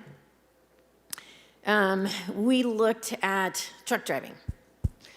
One of those that we all know is that there's a shortage of truck drivers throughout the entire country, but really specifically here in Fresno. And so we talked to John Lawson, old friend, and said, what do we need to do about this? So we're going to show you a really quick little video of our truck driver training. Or not. It was embedded in there. It what? Oh, you converted it. Okay, there's not a video, but we can send that to you. John Lawson and I got together one day and brought trucking companies from all over Fresno County and said, if we were to train people the way you really want them trained, how many would you hire? On that one day, they would have hired 200 people that day. So we started our truck driver training classes. You can go to the next slide. We have been training people now, and I think we're on cohort 39. We graduate about 15 per class. 100% of them get jobs. And we do continue to follow them for 18 months, so if they want to move on to something else, we help them with that too. But some of those are now own their own trucking companies, and they only hire out of our truck driver school because they want to give back to what we had done here. We also have the Valley Apprenticeship Connection that we've been funding for quite a while.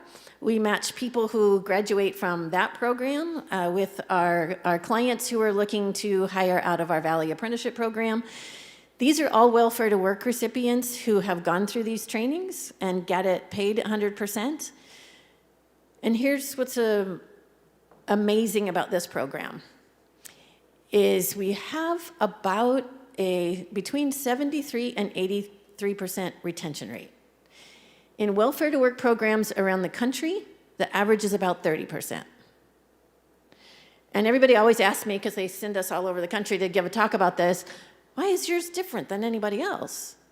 And it is because we work with that company and we follow that company who hires folks for those 18 months and says, any problems, you let us know. We'll work with Department of Social Services, with their clients, to fix whatever that is. And because we have that relationship, it doesn't get to that place where they get let go. And across the country, that's not the case. So we have been asked all over if we could come and duplicate this in other places. We're certainly willing to talk about how wonderful it is. We haven't gone and duplicated it anywhere else, but it's because of the work that we all do together. It's because of those partnerships that we have. You can do the next slide. And the reason that Chuck is here today is about 7 years ago when High Speed Rail said, you know, we're going to really need to have a big influx of people hired and trained in Fresno. Are you going to have those people ready? And we said, no, we're not. We need to get a training center put together. So Dr. Goldsmith and Chuck Riojas and I went to Washington, D.C. We talked to them about what our dream is to have this Central Valley Training Center to be able to train people for the jobs, transportation jobs that we knew were coming. They were so excited in Washington, D.C.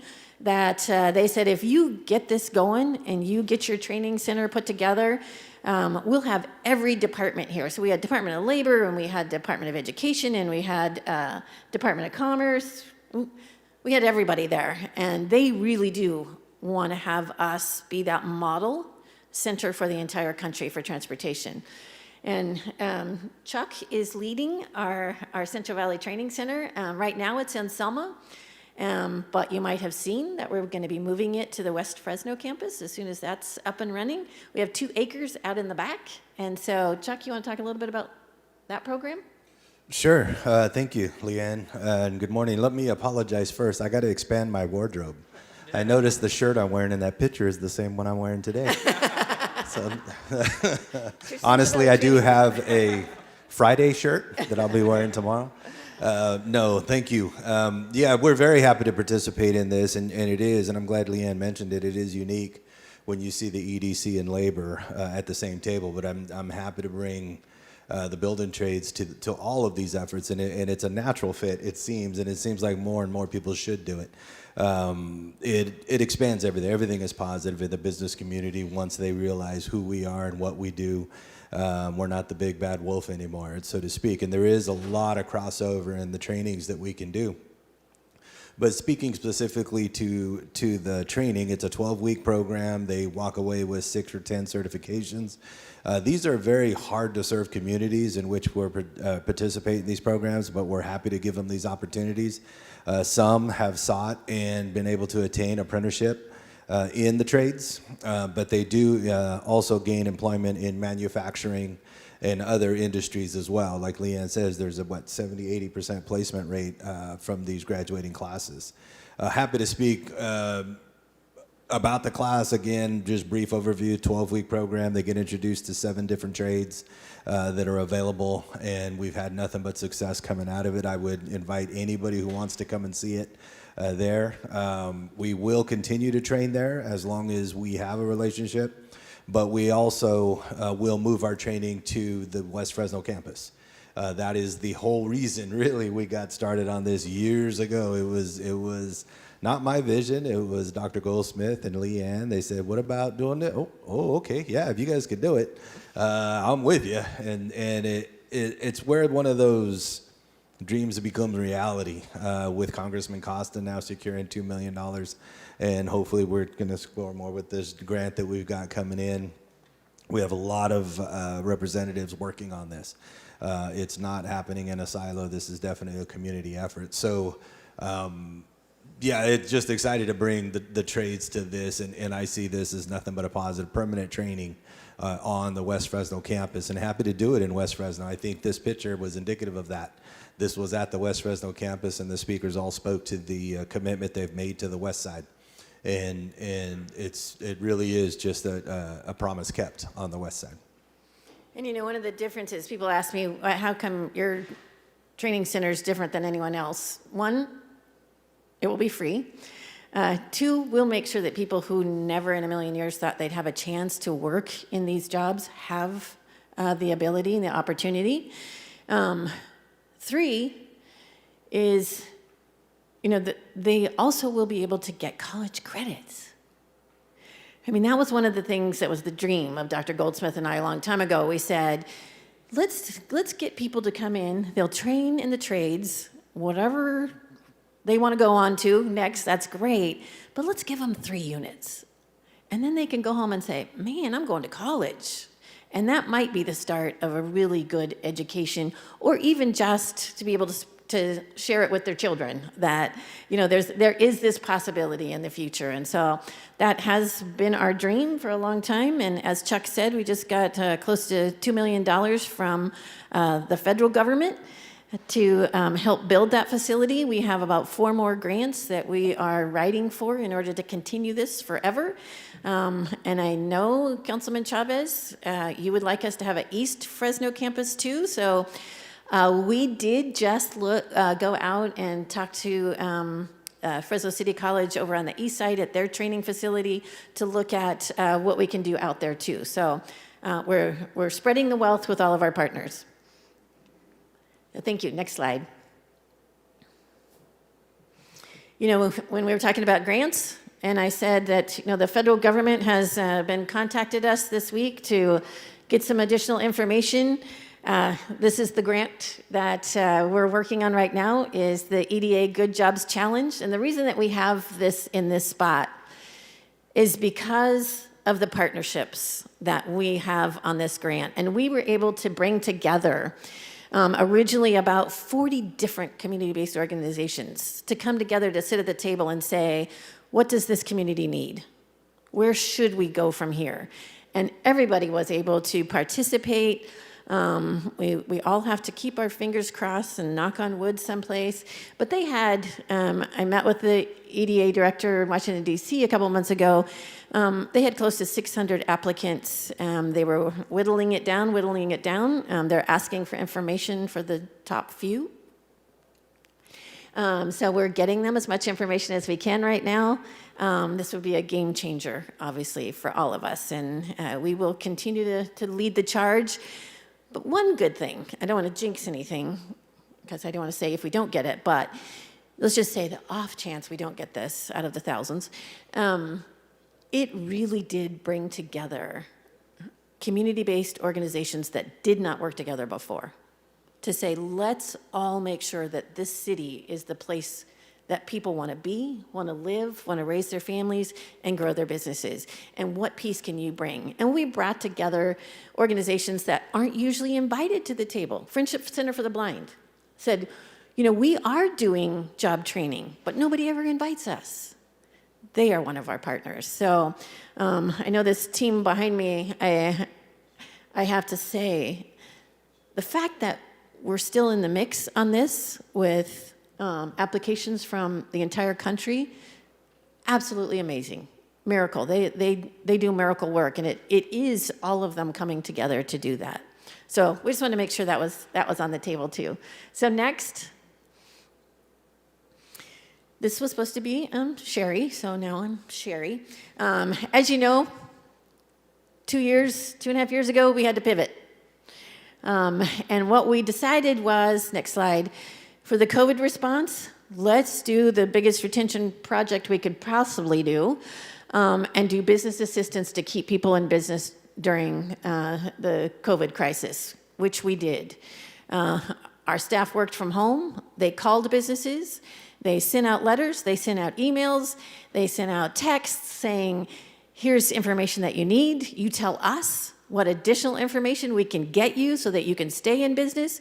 We had a map that people could go online and see if I can't go into that business, how can I order things from them so that people could just click in my neighborhood and see what it is that they could get as far as restaurants or services or anything during this process. So for 2 years, we certainly did that. So as we still did our attraction work, this was really the focus of our retention work. And some people were even able to expand because of PPP and some of those things. And so we were able to help them through that process too. Next.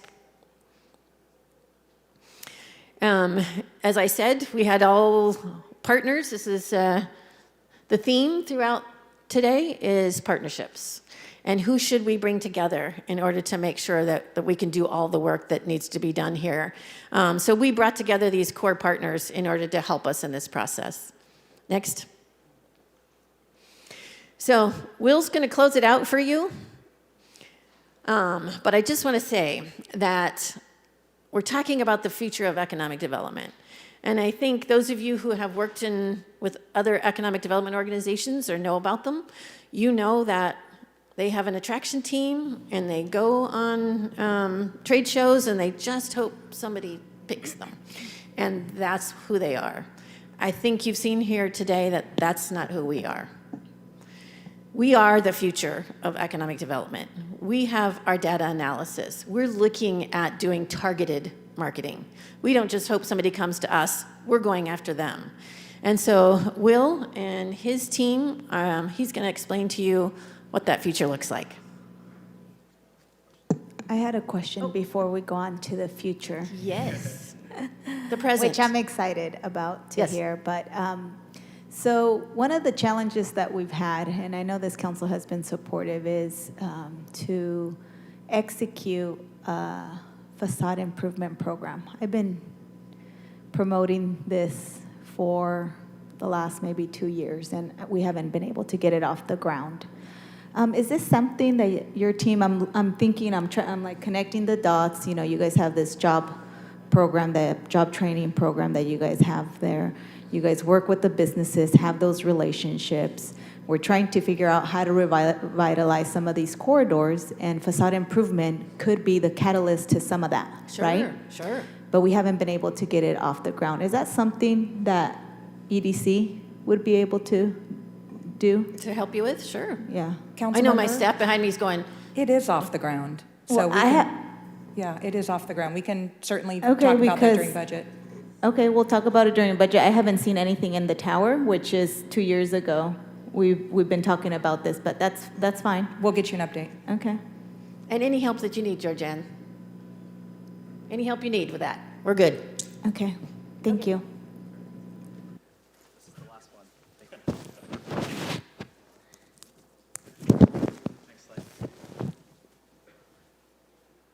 All right, so you heard a lot about our day-to-day ongoings at the EDC, especially where we've come from over the last 41 years that we've been in business. But I really wanted to highlight where we're going. Really, we're looking at ways that we can revamp our traditional approaches to position Fresno to be as competitive as possible and to grow the economy that we desire. I'm going to be completely honest with you. At times, it can be terribly frustrating to compete against Texas or Nevada or wherever it might be on this low cost of business value proposition. The traditional economic development approach, it values, assembling cash incentives that cities can throw at businesses, low-cost labor, low-cost real estate, and that's kind of been, the previous arena, and quite frankly, it gets a little old. So for us, over the last several years, we've really tried to figure out how can we position ourselves away from low cost of business that Fresno might be known for, but maximizing the impact where it's material and it's important to residents and communities here in Fresno. So in 2019, we were a part of the DRIVE initiative, which I would assume most of you are familiar with, developing the region's inclusive and vibrant economy.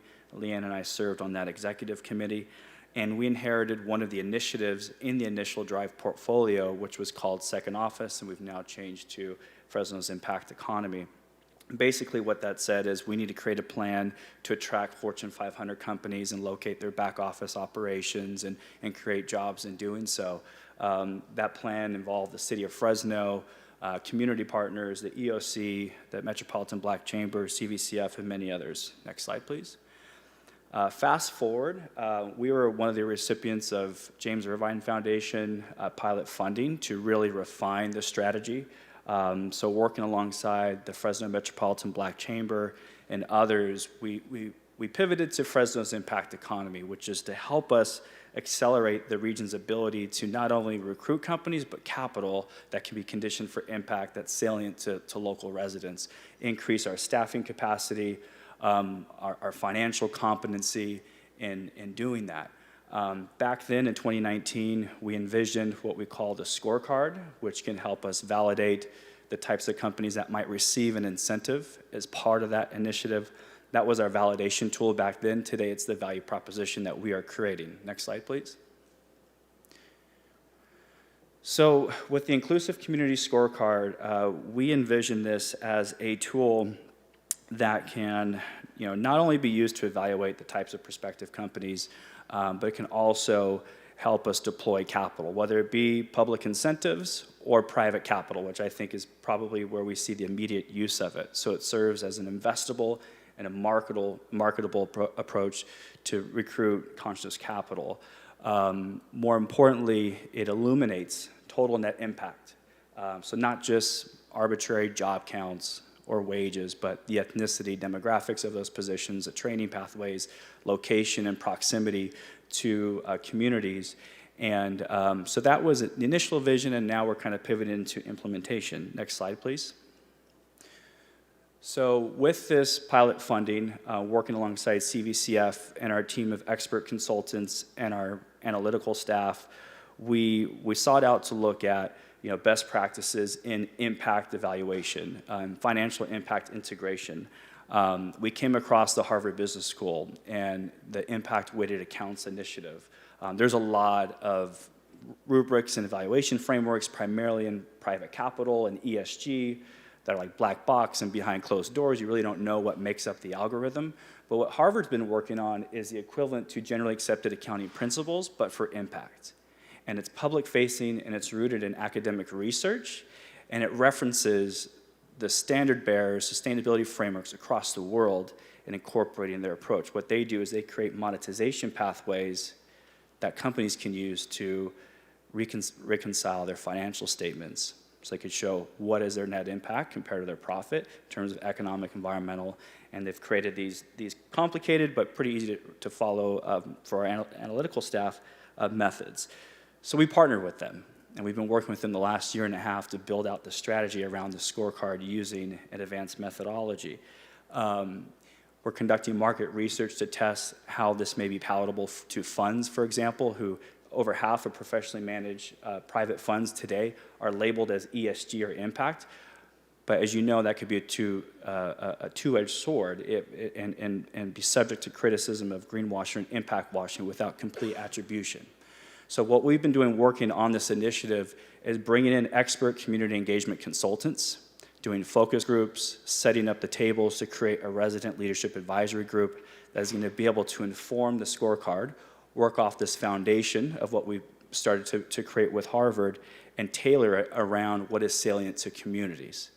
At that point, we can then measure a company across a total lens of their economic, environmental, and social impact in a community, and we can provide those funds who may be criticized for impact washing a rubric that is community-driven, has that last mile of impact attribution that is salient and true to a community. So this is really our first public demonstration and talk about this project. You'll see here my team took the Harvard white papers and the dense methodology, and they're able to put it into initial workbook. Those numbers there actually represent a local company that has been piloting with us. They're located in Fowler, but I have a really cool success story. After we ran their models and projections through our scorecard, which is kind of in beta test mode, we're going to refine it with engagement. They saw their economic impact based on employment. It was pretty lousy when you looked at their wages. They started at $16 an hour. They increased it to $22 an hour because their financial model can take it on, and it increased their impact per job to 75%. So what we envision, what we could do is if we can condition capital, whether it's incentives or private equity, around these dimensions of impact, we can achieve, a measurable impact in our communities. Next slide, please. I know that's very dense end to your presentation. We're just super excited to share a little bit of that we have going on. And yeah, Lan, you want to kick? We're good? So I just have to add, Will just graduated with a master's from the London School of Economics, in case you couldn't tell. Because sometimes I'm on those calls and Howard Buffett is over here and they're all talking and like Charlie Brown, I'm hearing, wah, wah, wah, wah, wah. But you can see what the outcome is, that this is that future of economic development. Who should we bring? What industries need our help in order to continue to grow? What industries are the new ones that we should be bringing in? And this methodology can do all of that for us. So thank you again, Council President, for inviting us. I know it's been about 4 years since we were able to come and present due to COVID and a couple other things. So one of the things, just really quickly, when we're moving, one of the good things about moving, right, is you open up boxes and go, oh, wow, we didn't know we did that before. We saw some of the reports that we used to do per district, where we would send those on a quarterly basis per district to tell you what we're doing in your neighborhoods, what we have in the works. So if that's something that you think would be helpful in the future, we can certainly look at doing that again. Thank you. All right. Thank you, everybody. Question? Go for it. Yeah. Leanne? I have a question. Yes, sir. How much does the city and the county provide to EDC? The city gives us 110. I think it went up It's 106. either 100 or 110. Yeah. 1,000 per year. Mm-hmm. The county has 3 different pots of money that they provide to us. Total, it's about 1.2 million per year. Okay. And so how do you specifically kind of interface with, let's say, the city? The city has its own economic team. I assume the county has their own economic. Oh, they don't. So they're just particularly relying on you. So how do you interface with the city then, with prospective businesses? Yeah. So we have regular scheduled meetings with the city economic development team and our team. If we have a company that's looking at coming to the city of Fresno, we call those meetings together to say, here's what they need, here's what we need from your staff, we can bring this from our staff. When that particular company is ready to bring others to the table, we call the mayor's staff to come in and do our dog and pony show.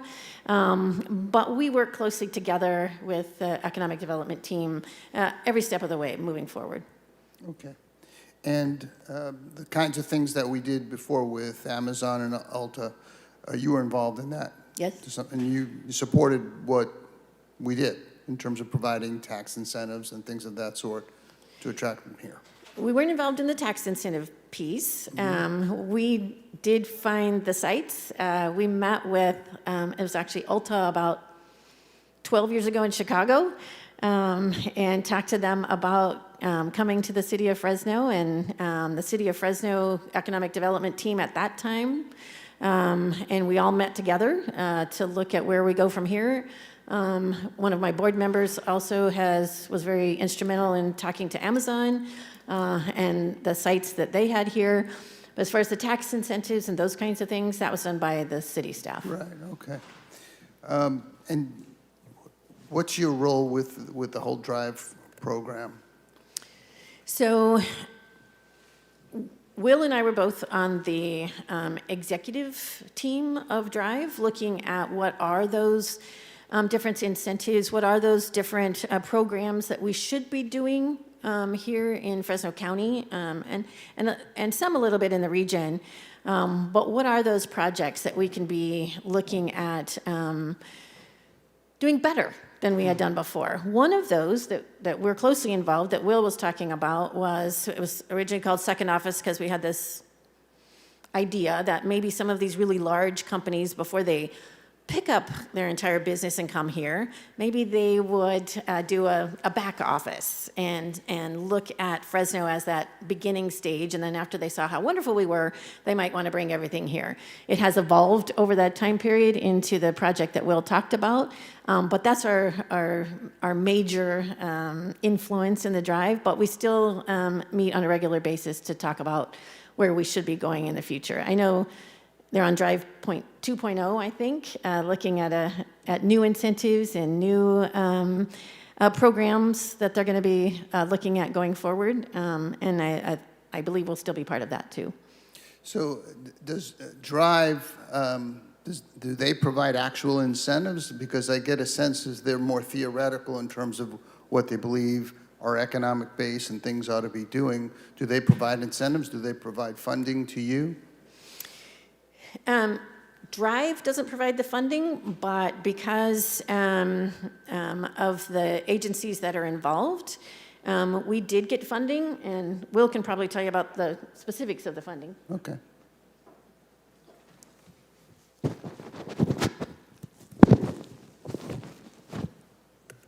So taking a step back and speaking about our particular initiative, to us, what was the biggest value was literally being in the room with, different community organizations that haven't been a part of, the economic development process in the past, like the Black Chamber, like the EOC, with the City of Fresno staff, private business owners as well. So that was amazing, and that's what's kind of helped inform where the initiative is today.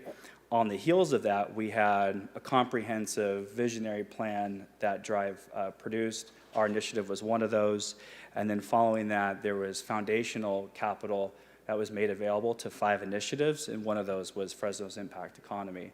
So we received some funding to continue to refine this approach, which has funded the engagement and expert consultants that are now putting together the scorecard methodology that I discussed. So it's a layered approach. And I would imagine that following this process, we're going to have a pretty attractive initiative and campaign for private sector audiences to be a part of. Actually, we already have involvement from some private equity groups and others who have really expressed interest in this approach and see the value for funds like theirs who are trying to make investments that they can actually define and attribute impact in a local community. It's easier said than done. And we're trying to create that avenue for Fresno and moving forward. So hopefully that makes sense in terms of the funding and drive and how that layering has Where's worked. that funding coming from? When you said you've been funded, where's that funding coming from? Yeah, so that was through a contract with the Central Valley Community Foundation and through the James Irvine Foundation. Okay. They announced a large award to the Community Foundation to help facilitate Drive's ongoing work, and a part of that was that funding tranche for those 5 initiatives. Okay. One of which we oversee and are going through that planning effort. Okay, and how much was that funding? $650,000. Okay. Over 3 years. Yeah. Okay, I appreciate that. And I would love to get more information, like you looked in the box and you saw that the districts, because I don't think, I personally don't see much information coming this way. I'm not aware of all that you're doing. I would like to be aware more of what you're doing. So if that can happen, Leanne, I'd greatly appreciate that. Definitely. Thank you. Thank you. All right. Can I ask a question? Sure. Leanne, I just want to make sure for the purpose that so the council can hear this. I know when we met, Will, I think you were there too in the board chair, we talked about the concern and the problem of the lack of industrial sites. Can you talk a little bit about that, about our ability to be competitive because of the concern about the lack of sites?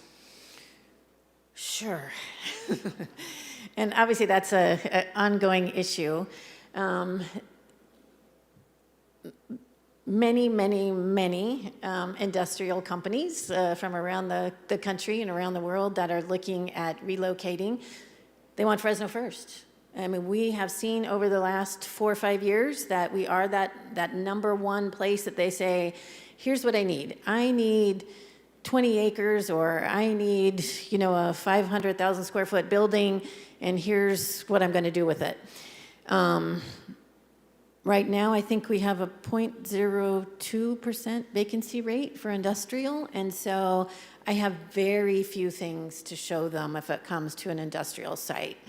We had worked with previous administrations about, how will that work throughout the city? Where can we look for additional sites? But so far, we're still on zero, and so. I was just doing a tour of the industrial park in Tulare County. It's absolutely gorgeous and growing, and I lose a lot to them. Madera is now building a new industrial park out of Avenue 12. We're probably going to lose a bunch there. So if people want to be in the Central Valley, like I said, Fresno's their number one choice.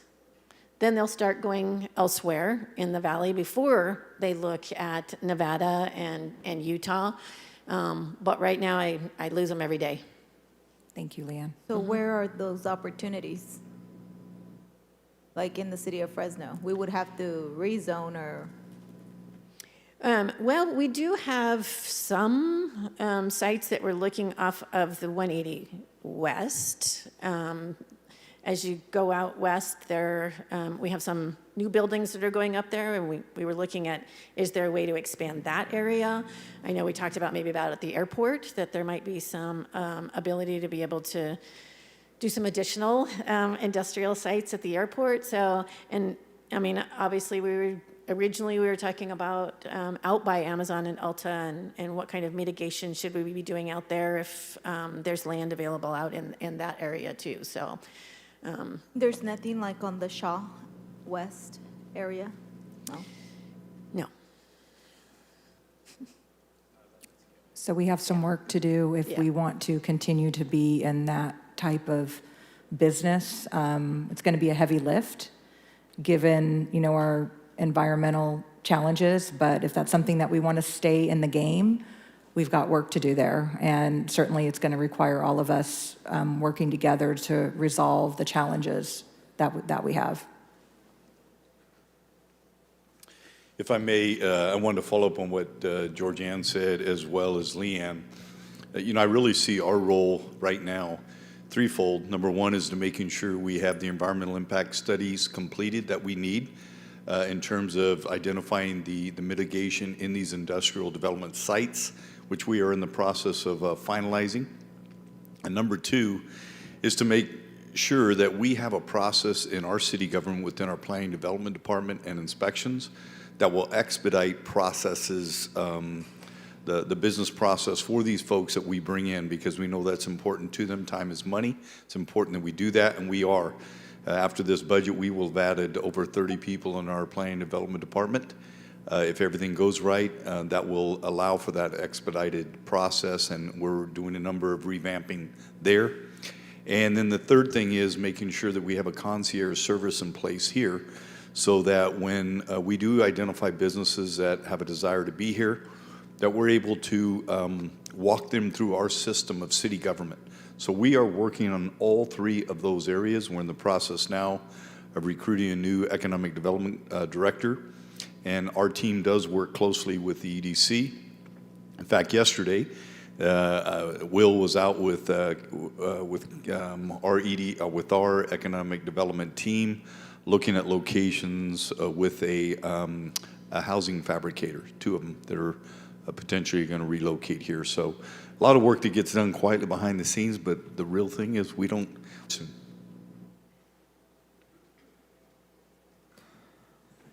Okay, all right. Well, appreciate you folks coming out and presenting.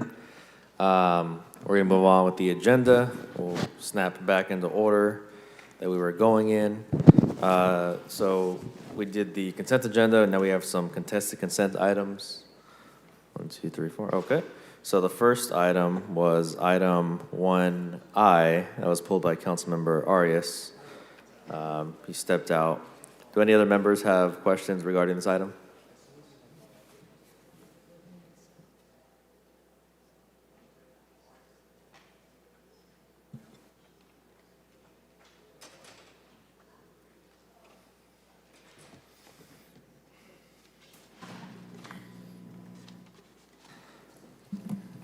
All right, so we are on item 1I. Contested consents. I believe that was the one that Councilmember Arias had pulled. I'll go ahead and make a motion to approve. Second. Any opposition to 1I? Seeing none, item passes 4-0. Item 1M is a Mary. This is with respect to the purchase of the Ford vehicles. Councilmember had a Arias question, pulled who's it, but out I of the had room similar again, but he had a question about hybrids and electric vehicles. So why don't you just speak to that real quick? Sure. Brian Barr, Assistant Director of Transportation. Happy to be here this morning to answer questions. We have 97 vehicles in this procurement, 15 of which are hybrid vehicles. It is the maximum number that we can buy in this procurement. So the 97 vehicles, we buy lots of different things. So we've got Ford Escapes, Mavericks, which are hybrid, vans, pickups of various models. So you've got F-150s, extended cab, short bed, crew cab, F-250s, 350s, 450s, 550s. Well, many of these vehicles don't have an option for a hybrid. So that's 60 of the 97 don't have a hybrid option. Of the ones that do, such as the F-150s, that is only offered in a crew cab short bed configuration in our fleet trim. If you want to get a hybrid in any other F-150, you're looking at a luxury premium model with 20-inch wheels, premium sound system, leather seats that have heated and ventilated options.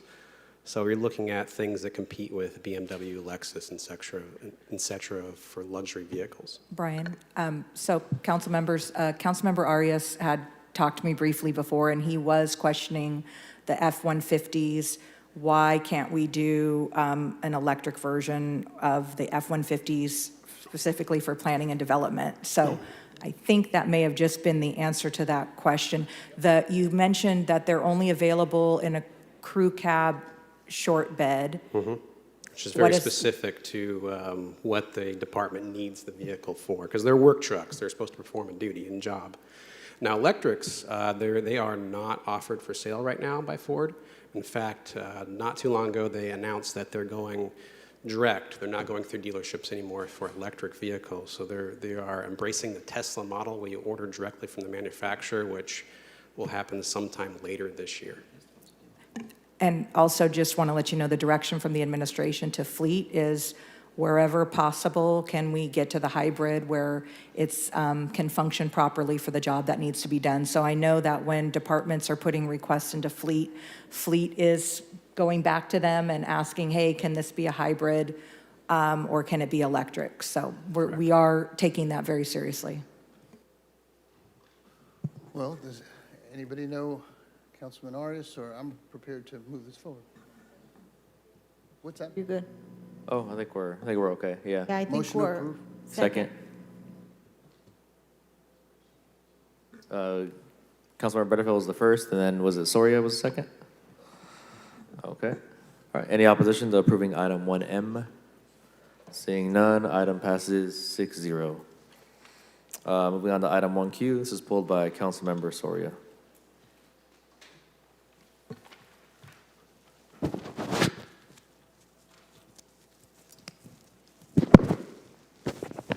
My simple question is, obviously, we're entering into an extension of an agreement for one more year, but what's the long-term plan? The long-term plan for Turning Point, I'll let Phil Sky go ahead and answer that question. Well, for the Valley Inn. Right. Yeah.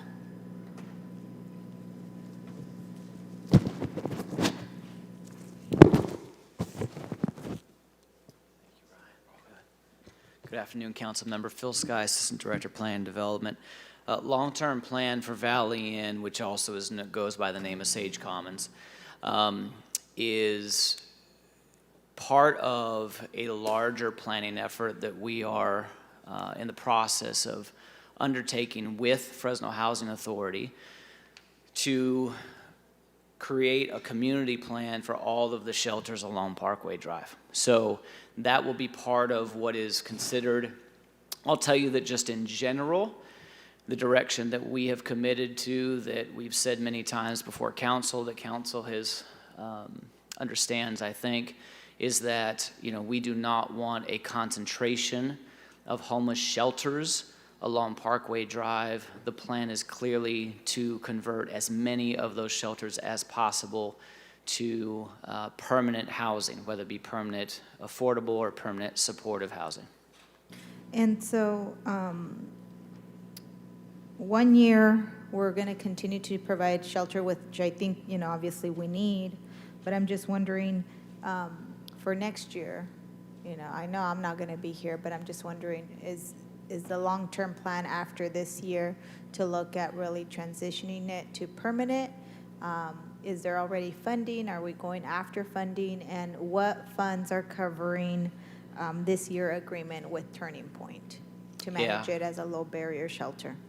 Yeah, to your first question, council member, about next year, the funding that potentially could be available. I mean, we've got in the One Fresno Housing Strategy, there are, you know, millions of dollars that are embedded in there, which could absolutely be used to convert this motel shelter into some form of permanent housing option. Additionally, there are options, and again, the community plan that we're going to be undertaking with Fresno Housing will help to spell this out for us in greater detail. But certainly there's a potential for a partnership with someone like Fresno Housing, for example, whereby they would pursue tax credit dollars like they did with the Sun Lodge project to make the conversion possible. So the answer is there are dollars currently available, there are dollars that could be available, but the most critical piece is that we're all on the same page, that we need to convert as many of these shelters as possible to some form of permanent housing with resources that are available now, today, or dollars that we will go get. And so what dollars are we using for this 1 year extension? For the 1 year extension, there's already an existing purchase order in place. It's general fund is my understanding. And then when that purchase order is ultimately exhausted, the balance of the purchase order is exhausted, we'll be using other entitlement dollars, which could include HAP, or this is also a project that we had gone after Home Key 2 for. We'd submitted an application, and should we receive a Home Key 2 award in July of this year, we would replace once the purchase order is exhausted, we would use home key operating dollars. But for this agreement, you're saying that it's general fund funded? Yes, Okay. Operations. For the operations, how much is that? Courtney? It's general fund funded until about November of this year, and that's when the other funding will take over. So What I don't other know the funding? exact dollar amount that's left. I know we're processing bills right now, but we forecasted it out to November. And so the funding in November is guaranteed? Is that what you're telling me? Through November, yes. That funding has already been secured. Through this November? This coming November, Okay, yes. and so then after November, what happens? That's when Phil's funding will take over. Okay. So council member, again, we will know in July if we receive, and the indications are that we're going to receive a home key award for that project. So if that were the case, come November, we would use home key dollars to operate it. Okay. Okay, that's fine. Those are all my questions. Thank you. Thank you. We have a motion? I'll make a motion. Second. Okay. Anybody else have comment on this item, 1Q? All right, so we have a motion, we have a second. Any opposition to approving item 1Q? No, seeing no opposition, item passes 5-0. And last contested consent item is going to be 1S, and that was pulled by Council Vice President Maxwell. Good morning, Council. Aaron Aguirre, Parks Department. Hey, good morning, Director. How are you? Good morning. How are you? Good, thank you. I had a couple of questions. I want to start off with the fees that are being eliminated, and then let's move on to the fees that are being increased.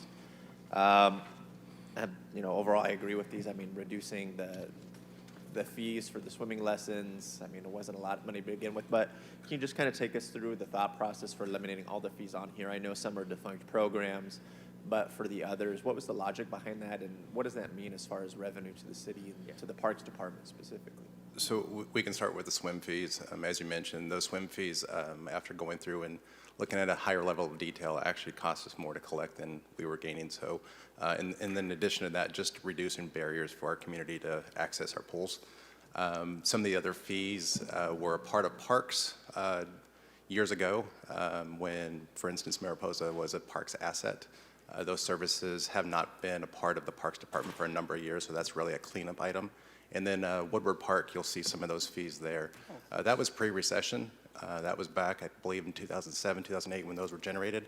At that time, that department, that director, tried to roll out this pilot project out at Woodward that, unfortunately, we no longer had support for. It isn't really needed at this point, so that's the need for those changes there. The special event mall maintenance fee, is that referring also to Mariposa Mall? Correct. Okay. And the maintenance workers, that was all related to? That's correct. A lot of those positions no longer sit in the Parks Department. So with the organization change, some of those positions have moved on. So, I mean, what does this come out to as far as revenue to the city? I believe that revenue goes through the special events. All of these. Correct. It just won't come through the Parks Department. There's a way to capture that through the special events process, any parades and things of that nature. Okay. I saw a couple of increases on here I wanted to ask you about. Sure. There was a couple I'm looking at in my attachment here. There's two that say gymnasium per hour, 2-hour minimum. One is $37.50 currently, bumping up to $45. And then I see below it, same line item as far as title, but it says $75 to $90. What's the difference between those? What is the gymnasium referring to, and why are we increasing that? So what that was, again, this was an update. These costs have not been increased in a number of years as salaries have gone up and fringe have gone up. We have not captured those, so this gets us back to kind of a cost-neutral program.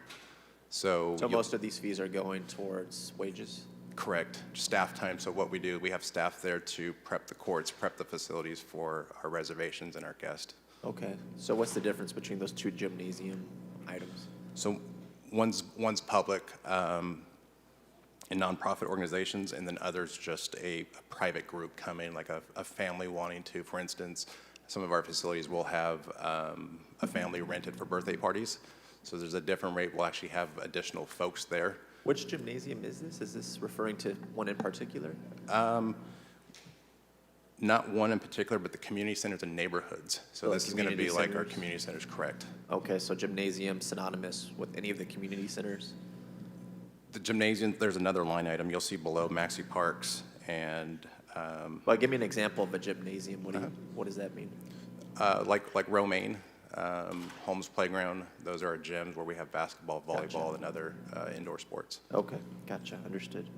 My last question, Director, is referring to the increase of the fee for recreation staff per hour. That's currently $15 going up to $45. I know we're not paying staff $45 an hour.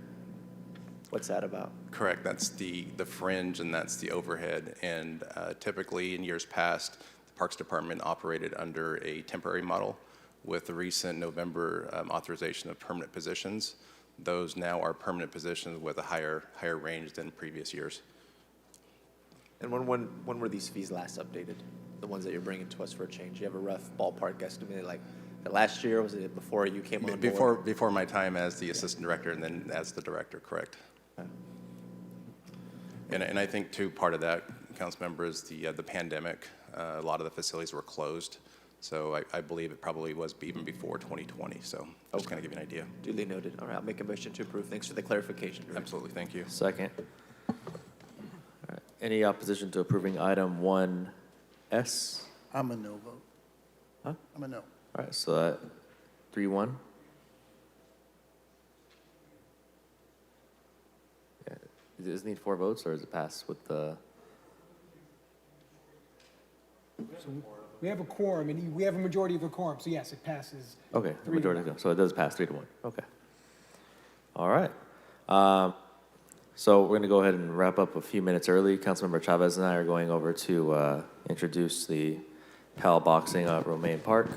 So we'll be back here at 1:30 for the remainder of the agenda. 1:30, yeah.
All right, let's resume the meeting. We've got a few more items and some workshops here in the open session. We're going to move on to the 10:05 a.m. Number 1 item, hearing to adopt CFD number 11. I'll go ahead and open the hearing at this point. If there's any folks in the chamber or on Zoom who would like to comment on this item.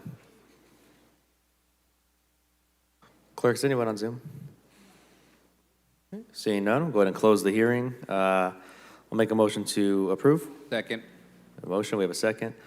Is there any opposition to approving the 10:05 a.m. number 1 item? I gotta sneeze now. Here it comes. This hair tries to make me. Somebody get him a plastic bubble. Okay, that's better. All right, put your mask on. All right, so item passes 5-0. Oh boy.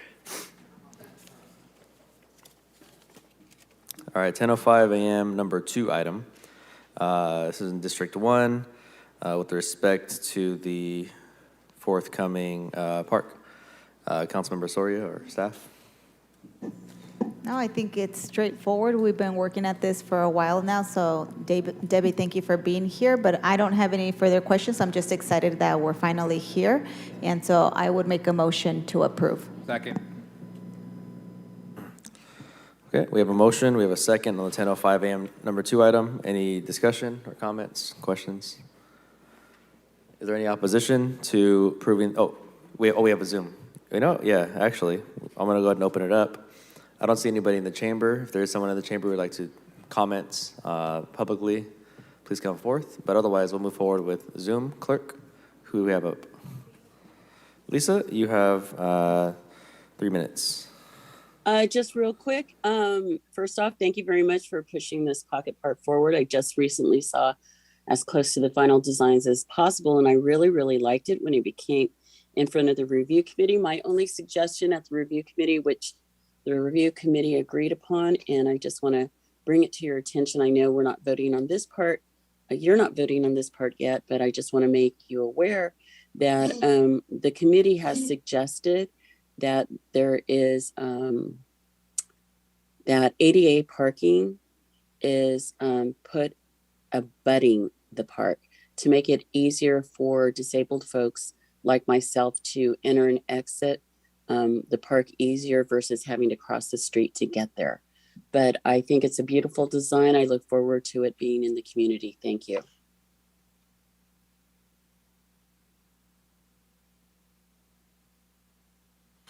Okay, seeing no one on Zoom, seeing no one in the chamber, I'll go ahead and close public comment on this 10:05 a.m. item number 2. Is there any opposition to approving the item? Seeing none, the item passes 6-0.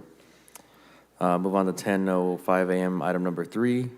I'll go ahead and open the hearing on this item.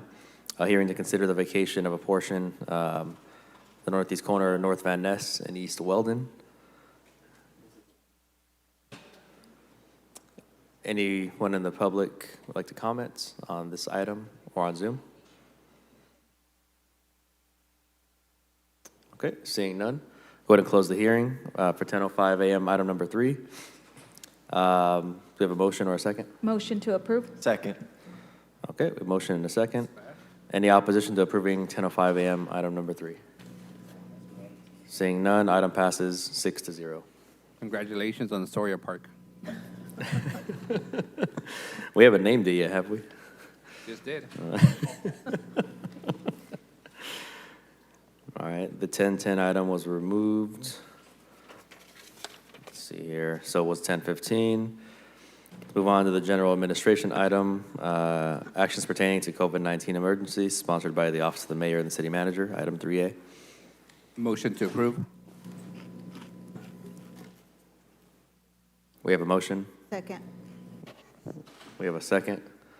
Okay. Councilmember Chavez is punched up. Just for the administration, just want to make sure that the public understands what this means. So maybe just a really brief overview on what this means for the eviction moratorium and our program that we have in place. So for city staff, Basically, there would be no change. They would continue to screen and isolate as needed. But since we're not living in the quote-unquote emergency, the way we were back in March of 2020, that is what we're lifting. And then for the general public, it would repeal the remaining items that we had put off, like additional time for PRAs, purchasing, some of the procurements go away, and then we'll be lifting the eviction moratorium in theory. However, those individuals who are behind in their rent continue to, can continue to be served either through our EPP program or ERAP. And then for previous rent, they still have until February of 2023. How much money do we have in the ERAP? 20. Chris, how much money do we have Oh, left in there it is. ERAP? 54 million 54 million, available. yeah. That includes 54 1 million. and 2, correct? Yes, left. Oh, left, yeah. So 54 million for both of the pods. Hold then? on, hold on. Right. And we spent 30-something. We received a total of 54 million.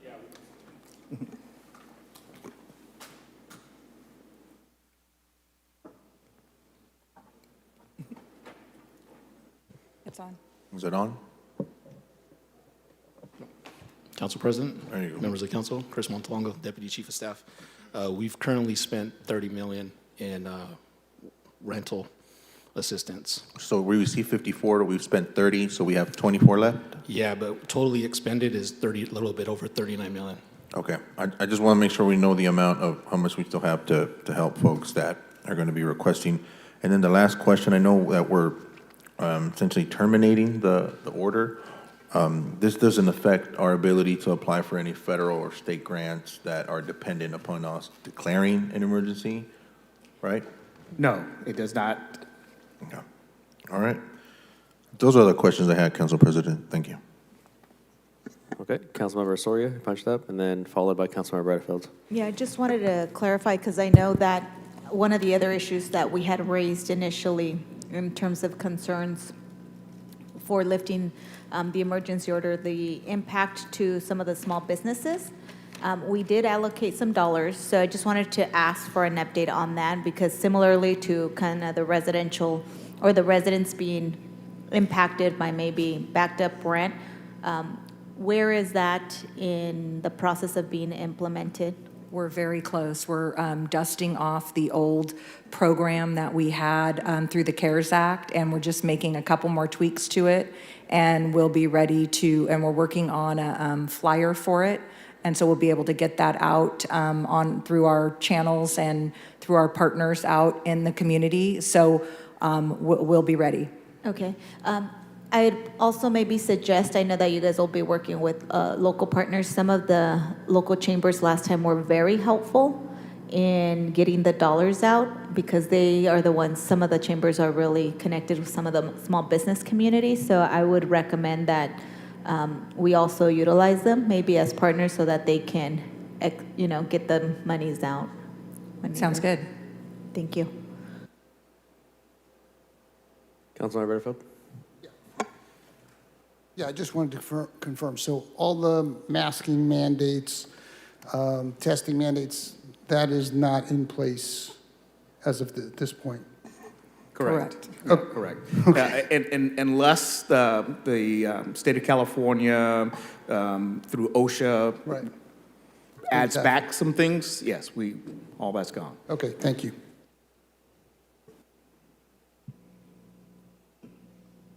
All right.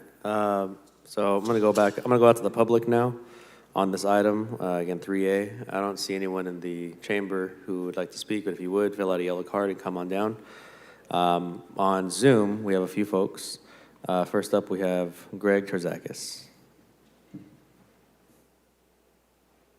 Thank you, Council President Esparza and Council, as well as the city staff. Greg Terzakis, California Apartment Association. This has been an item we've been following for a while because a lot of our members have been impacted by the moratorium, particularly our mom and pops who are having a hard time making ends meet.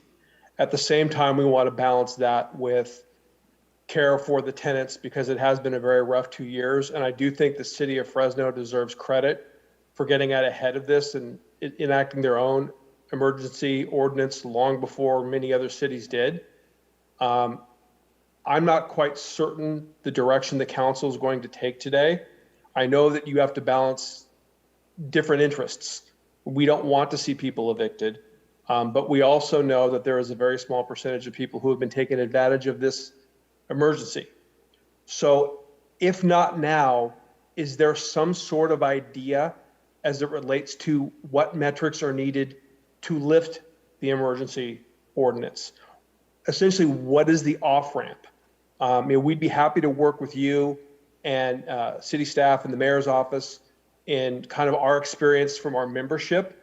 I have to give a lot of credit to the city for their work on ERAP and getting money out the door. It's been a challenge because it's a new program, but I think Fresno, and I have responsibility for the entire Central Valley, Fresno is one of the best, if not the best cities in doing it. So credit there where credit is due. But I'm kind of curious to see as this conversation moves forward, how we come to some sort of closure. Essentially, tell me how this story ends. So again, I would like to say if there's anything you need from the apartment association, we would be happy to help. We want to work collaboratively with both the council and the tenant advocates to find a way that can unwind this thing in an equitable and orderly fashion, but that we do get to an end point at some point. Thank you very much. Okay, next on Zoom, we have Lisa Flores. Good afternoon, everyone. Just want to let you know that we're not out of the pandemic. We're actually in another surge. The numbers are increasing as far as this latest realm. And we're looking at I believe it's 4 and 5 now, or 4 and 5's coming this fall with a layer of the flu coming. And they're projecting that the flu is not going to be good this winter. My big concern is when you lift this, what is it going to cost the city to have homeless families out there in the hottest part of the year? Because that's what's going to happen. You're going to have people doubling up in homes that exceed the threshold of occupancy, or you're going to have them out on the streets in the heat of summer. I mean, go out right now. I can't even go outside. It's just too hot for me. And, I'm a heart patient. So that is of my great concern. Also, too, what is the projection? Does anybody know, or has the city talked to an epidemiologist in regards to the latest scourge that is coming our way, which is monkeypox?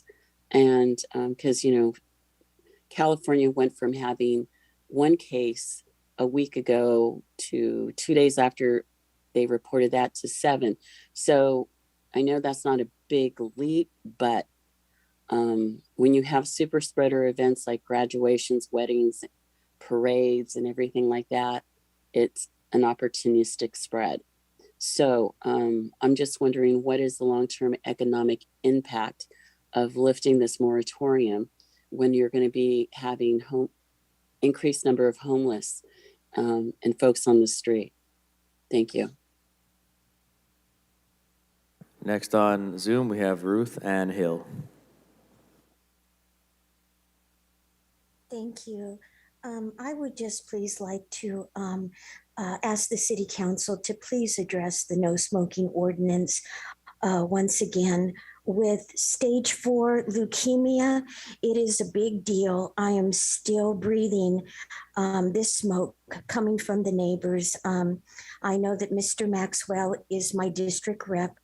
What about public, once again, public media,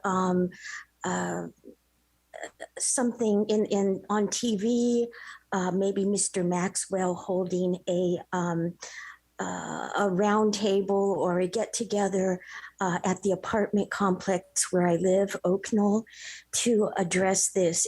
It's real. I too am a heart patient. I have 2 lesions on both my lungs, and again, stage 4 leukemia. So I don't know the length of my days, but if the council could please revisit this with public address for the no smoking ordinance. Thank you so much for your time. Next on Zoom, we have Brandy News Villegas.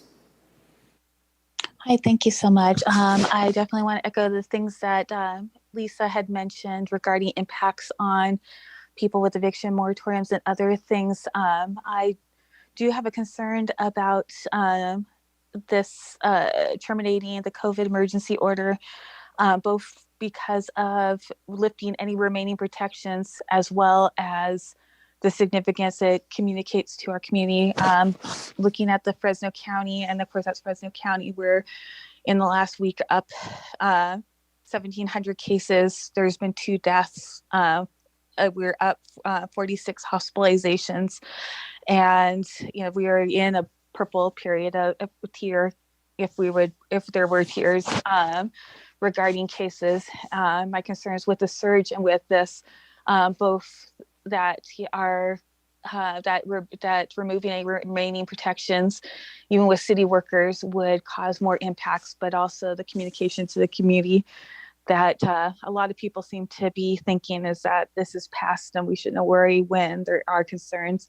So I have really appreciated the leadership of the city council in this and upholding state and other mandates for the safety of the community, and ask just for consideration of how these different things at this time period, when there are still a surge going on and other concerns and with the vaccination rates as they are that need to be increased, that there be consideration of postponing the termination of the COVID orders and looking into what we can do to continue to bring down this surge. Thank you.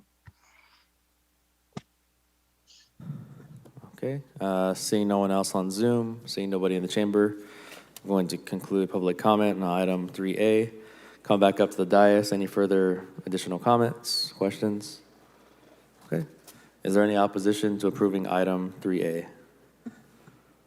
Seeing none, the item passes 6-0. Well, we got a couple more workshops before we head to closed session. So we'll go ahead and move to the item 3B. It's a workshop on the 2022 water supply and drought response.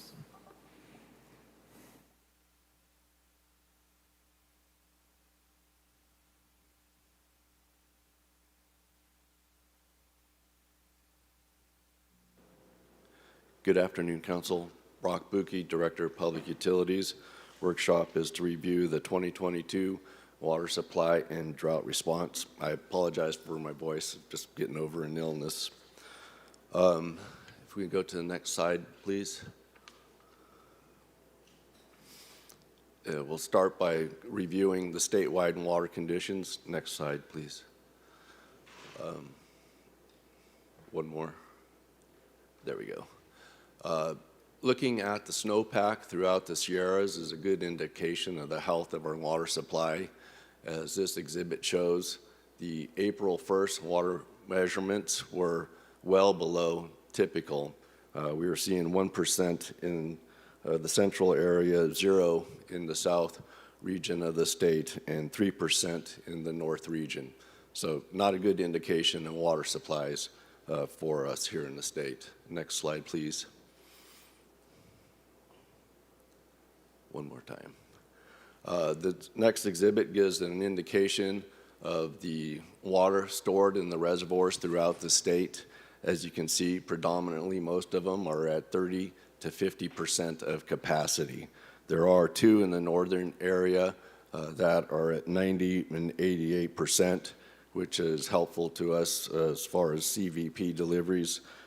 And at the bottom of the exhibit, you'll see that the indicators for Millerton Lake and Pine Flat are at 71 and 62% of capacity. So a little bit better than overall in the state.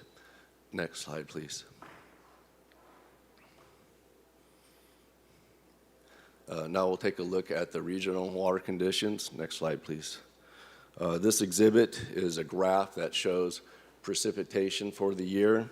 There's two of these graphs. This one is more indicative of the watershed conditions that would be adjacent to the San Joaquin River. The blue band of this exhibit represents the 30-year average of rainfall within the region. If you look down inside of that blue band, you can see that we're currently tracking at 24.4 inches rainfall for this year. So substantially lower than normal. And this is tracking very similar to the 2019-2020 water year. Next slide, please. This is a similar type graph, is more reflective of the watershed that feeds to the Kings Canyon or the Pine Flat Reservoir and the Kings River. Again, the blue band represents the 30-year average. And you look down inside that band, you can see that this area is currently at 16 inches for the year. This is tracking even lower than the 2019-2020 season. So still indication of poor conditions of water supply in the region. Next slide, please. So now we'll take a little bit closer look at the city's water supply portfolio. Next slide, please. This is a composition of all the supplies that we have available to us. In a normal rain season or water supply year, we'd have access to 60,000 acre feet of the CVP contract. With our FID contract on the Kings River, we would have approximately 117,000 acre feet available to us. Groundwater supply, the sustainable yield that we've determined is 73,700 acre feet on an annual basis. And then our recycled water supply is approximately 5,900 acre feet. So in total, in a normal year, we would have 256,600 acre feet of water supply available to us. Director, real quick, what are those levels, the groundwater levels looking like right now? So actually, when's the last time we were in a deficit for that, and the last time we were in a deficit to now, how many feet has it raised? Well, over the last year, it's dropped about 5 feet. And so that's really a consequence of not having adequate water supply last year to conduct recharge, because typically we're shooting for about 56,000 acre feet of recharge in a year. Last year, we did about 3,000. So that just kind of exacerbates the drawdown on the groundwater supply. So when we started the Southeast Surface Water Treatment Plant, we did see a recovery of groundwater supplies, but as we've continued through the drought and not been able to do the recharge, we are seeing drops again. And we're gonna, do you think, continue that trajectory this year as well, Director? I would imagine so. The North Kings GSA is monitoring groundwater levels throughout the region.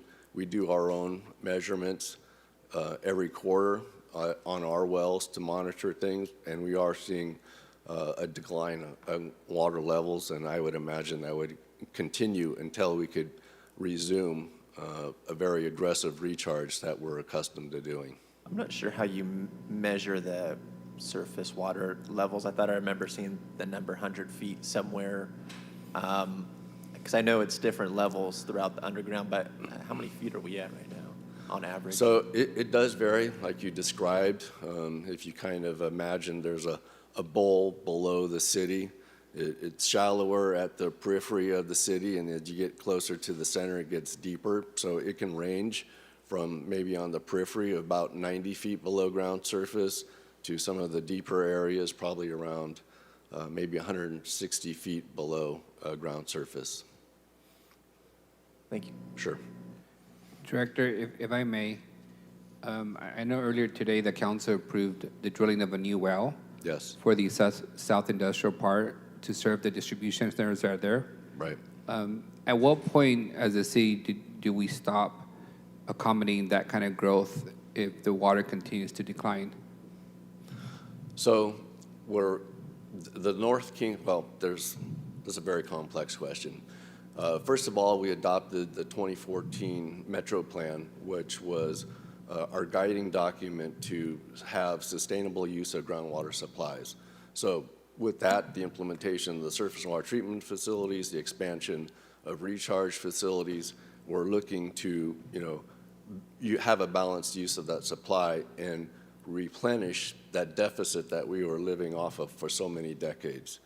But now that Sigma has been enacted and it's in line with what we had adopted with the Metro Plan, it just strengthens that throughout the region.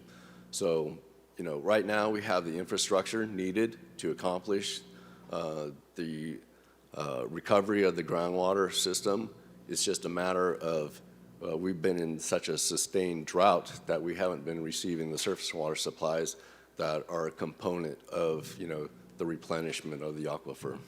Are we taking any additional steps as a city to reduce the amount of ground that's irrigated every year? The reason I'm asking is when we're developing these business parks, industrial areas, I see quite a bit of lawn in front of those. If you look at Woodward Park Business Park, there's pretty significant amount of lawn in front of those commercial office-based buildings. Is our building code changing in any way to not encourage so much of that? Absolutely. The California building codes have really strengthened the requirement to reduce water use for irrigation. And, there are some areas that are still, large lawns that have the sprinklers and that type of system, but we're moving away from that to the more of the desert type landscape that can still be appealing, but there's a huge water conservation measure there. And so that's being promoted through the state building standards. As of now, how often do we water our parks? Are they on the same watering schedule as residential? So parks are a little bit of a unique situation. They are so large that they just can't fit on the schedule that we would ask others to abide by. And that's the same for the schools. They have, just huge turf areas, and the time to irrigate them and water them is considerably more than it would be for a residential type of situation. So one of the things I've noticed is most of our park space, it's not green because it's not being irrigated, or the irrigation doesn't have the booster pumps to reach the original design of the irrigation system. So I'm wondering how is it that a commercial business park can have luscious green lawn? I'm sure it's being irrigated more than once a week, but the parks where we're actually encouraging people to go is nothing but brown dead spaces. And that's part of that. This specific item is part of the state water board's actions that they're saying we need to terminate the use of potable water for irrigation of non-functional turf areas. And so what does that mean? What is non-functional turf? So non-functional turf would be turf that's not used for a park or a school. It's just there for an aesthetic appearance. Like the grass in the front of City Hall? Yes. So how is it that I will point out. So Director, how is it that our grass is luscious and green, but all the city parks are brown? Can I interrupt, please? Yes. So what I would say is, the difference is there are people in parks all of the time. And so we have to, the parks have waivers, as do the school districts, from restrictions as to what Brock said, because there's just so much area. So they have to find a schedule where people are not on site, so we don't have sprinklers on people. So I don't know, could be we have irrigation system problems where we have broken irrigation lines, and I'm not sure. But aren't parks closed at 10 p.m. and therefore you can irrigate them all night while nobody's there till 8 or 9 in the morning? I mean, it's not one park. It's consistently across the city that. And it's not a DPU issue, so it's more of a Parks Department question. So we can certainly check in with the Parks Director. DPU does not have any limits on the Parks Department for their watering. So I just want to make sure that's clear. So we can certainly talk with the Parks Department. Well, and I would just like to point out that we are, partnering with parks to look at getting some of them hooked up to recycled water. So, you know, and that includes City Hall. We're working on a project getting that conversion done, Fulton Street and Fink White Park. So those would be some of the first ones that we would convert over from a potable water to the recycled water to So help with this. let me also ask you this. When there's a lack of pressure in our city parks, that's not a DPU problem, that's a public works problem? Who's in charge of making sure that there's sufficient pressure in the system? It depends on the sizing of the irrigation system.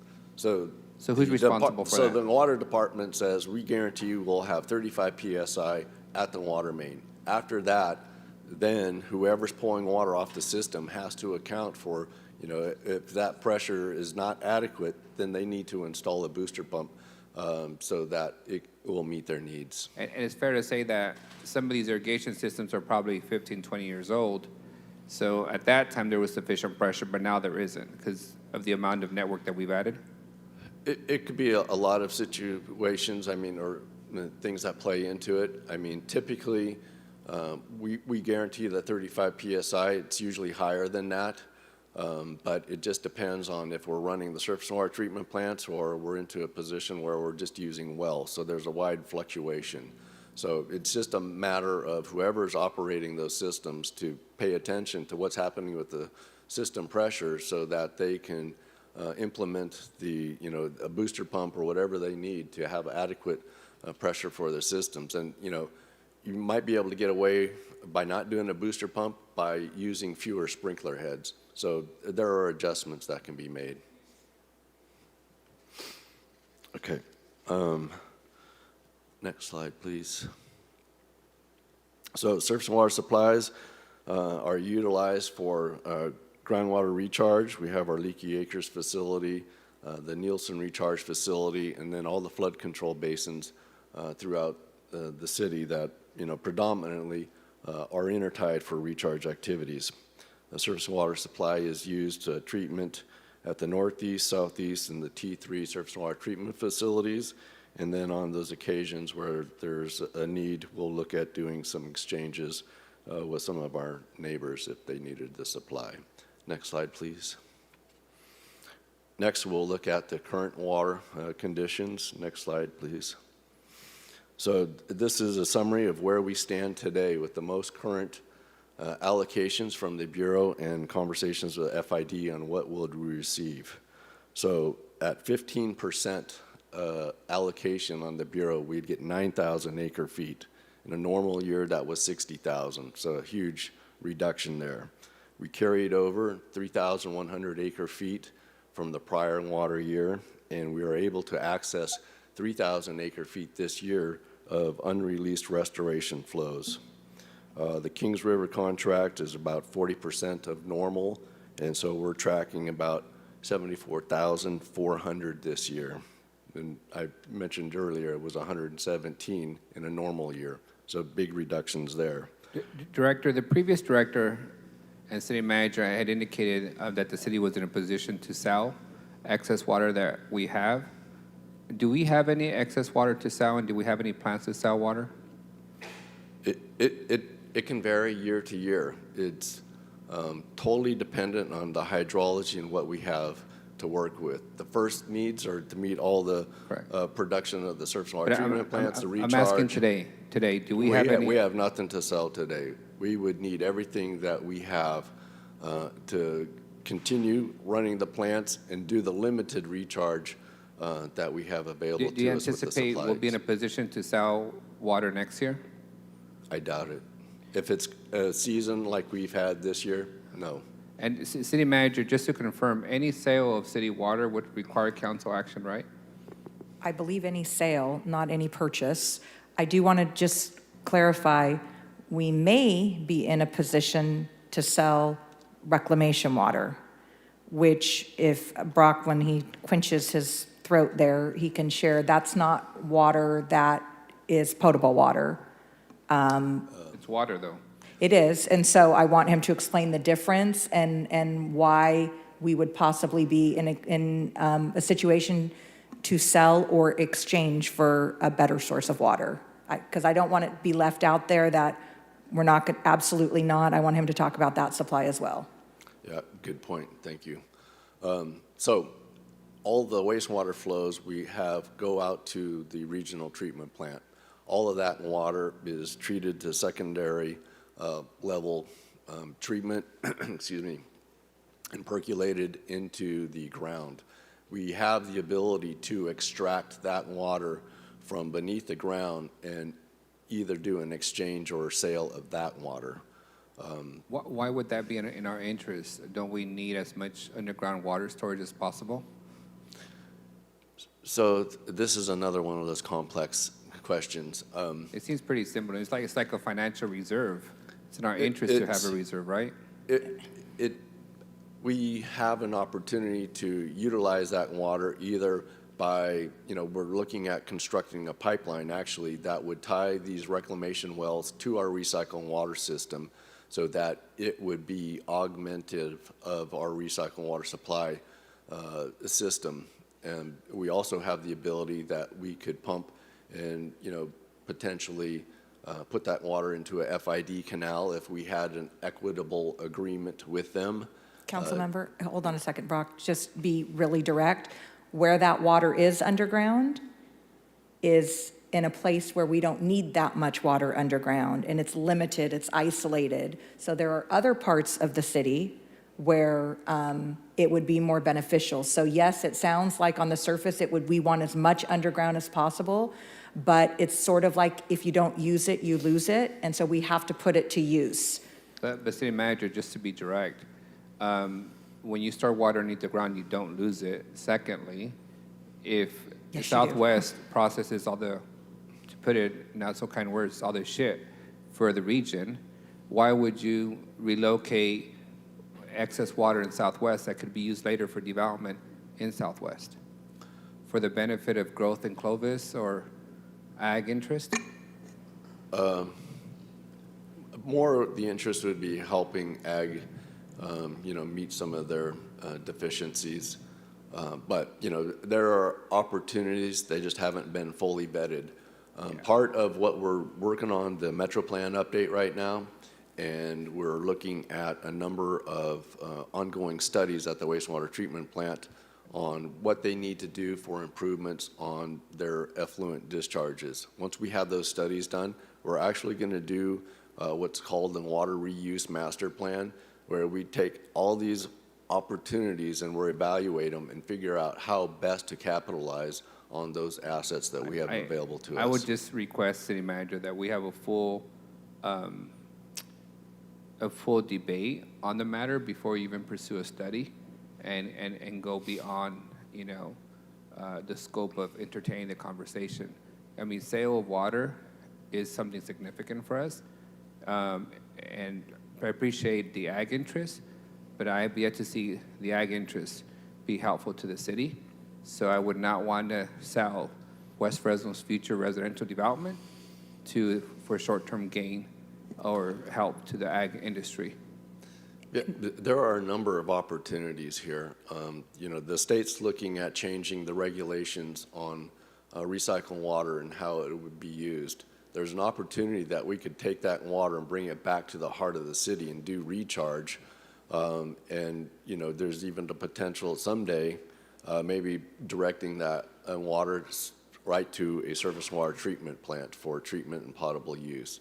So there's a lot happening with regulations. We need to pay attention to that, and we need to be timely with the actions we take so we can fully utilize that resource. I recognize, and I'm sure there's other complexity, but there's also an abundance of green space where that water could be redirected to.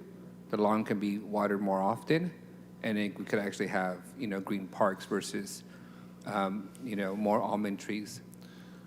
As part of the Recycling Water Master Plan, we are really trying to focus on areas of high water use, and that would be parks, that would be schools. And these are the opportunities that we want to start building the recycling water infrastructure so that it can be tied and utilized for these. So we do have those green parks, and we have, an opportunity to fully utilize the resources we have within our portfolio. So there's a lot we're looking on. at. And actually, you know, the focus of parks was looked at just in a recent update in 2019 of what that infrastructure would need to be.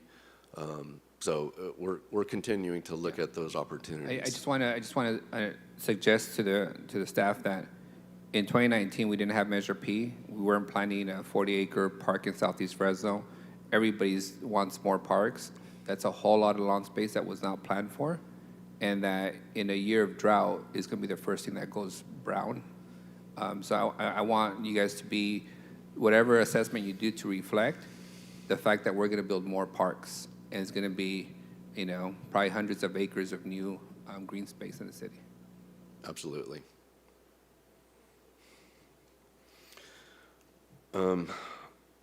So groundwater sustainable yield still at the 74,700.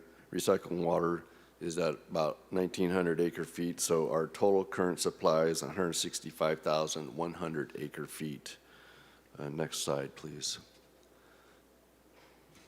Yeah, one more. Thank you. So current demand conditions. So looking at all the demand use types we have, single family, multifamily, commercial, industrial, landscape, water system losses, and recycled water, you know, our M&I demand is projected to be 124,900 acre feet. We build into this a 10% buffer so that our supplies aren't right at that minimum. We try to build in a little extra protection. And so adding in that buffer, our M&I supply or demand would be 137,400 acre feet. We talked about groundwater recharge before. We add in the 56,000 acre feet that we typically want on an annual basis. So our total demand would be 193,400 acre feet. Next slide, please. Brock, I have a question on this, on the supply for the residential. Obviously, we only produce so many homes a year, but we know we're in a housing crisis, and we know we're trying to build more housing, and we're very far behind. If we were able to meet those numbers that we need, that have been, you know, outlined, I think, in the mayor's housing strategy, would we have enough water to cover for those housing units? Yes, I feel we would, yes. I mean, we have access to the supplies that I've just outlined, and, you know, continuing with conversions of lawns to the garden type thing, you know, and other proactive programs, we can continue to reduce the demands of the existing more water intensive homes to being the more conservation minded homes, and stretch that supply to meet that new housing demand. Okay.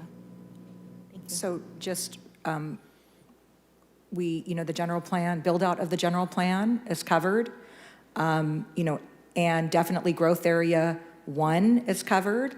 And as we go through and are looking at the analysis of possibly opening up SATA, Brock and his team have been doing the analysis to see if our supplies, how far the supplies can be stretched into SATA, or if we'll need to do some additional supplies for a full build out of SATA. But, you know, SATA wasn't originally included, but for the full build out of the 2035 general plan, on paper we have adequate supplies, and in reality we do. City Manager, can you remind me, was SEGA part of the general plan? The 2035, because I think it got kiboshed, the environmental, it was never fully environmentally assessed. I don't think it was. Because it's in growth area 2. So would we have to do a full environmental and a full infrastructure plan? That's underway right now. I think the land use designations were included in the general plan. It's the specific plan that didn't make it all the way through. Yes, you're right, Brock, thank you. So the land use designations are in the general plan. The specific plan is being finalized. They're going through the infrastructure analysis and the environmental work right now. They actually have been having the community meetings for the specific plan, have been occurring over the last several weeks. So we're hoping to have the SATA plan will be before the council possibly by the end of the year. And it'll have the full costs of implementation. That'll be part of the analysis, because it's not going to be cheap. Got it. And that includes public safety? Yep. Great, thank you. So, looking at the supply versus demand, obviously our supply is a little bit short of the demand of the 193,000, so we're showing a difference of 28,300 acre feet. This would also be, as a percentage, 85% of what we need. Next slide, please. Oh, one more. So, some of the actions that the state has taken to date, as the governor has signed an executive order N722, adopting an emergency regulation to increase water conservation. On May 24th of this year, the state board adopted resolution 2022-18 to reduce water demand and water conservation. Some of the measures included in that resolution was for urban water suppliers to implement a level 2 conservation measures in their contingency plans, and to prohibit potable water for the irrigation of non-functional turf at commercial, industrial, and institutional sites. Next slide, please. So, what's a water shortage contingency plan? It's a detailed plan for how the city responds to foreseeable and unforeseeable shortages. A water supply shortage occurs when the water supply is reduced to a level that cannot support typical demands. It provides guidance to the city's leadership, staff, and public by identifying response actions to allow for efficient management during a shortage. And then lastly, the current water shortage contingency plan was adopted as part of the adoption of the 2020 Urban Water Management Plan. Next slide, please. City Manager, back to SEGA related to this.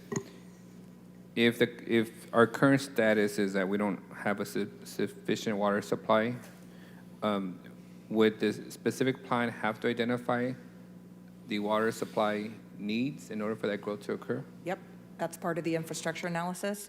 And I'll say we do have sufficient, and we're going to get to we may not have levels to our full demands, but in times of drought, it just means, and we're going to get to this in a second, just means that we have to ramp up on conservation, and we'll have sufficient supplies. So in wet years, we tend to do a little bit more with water, and in dry years, it means that we have to respond.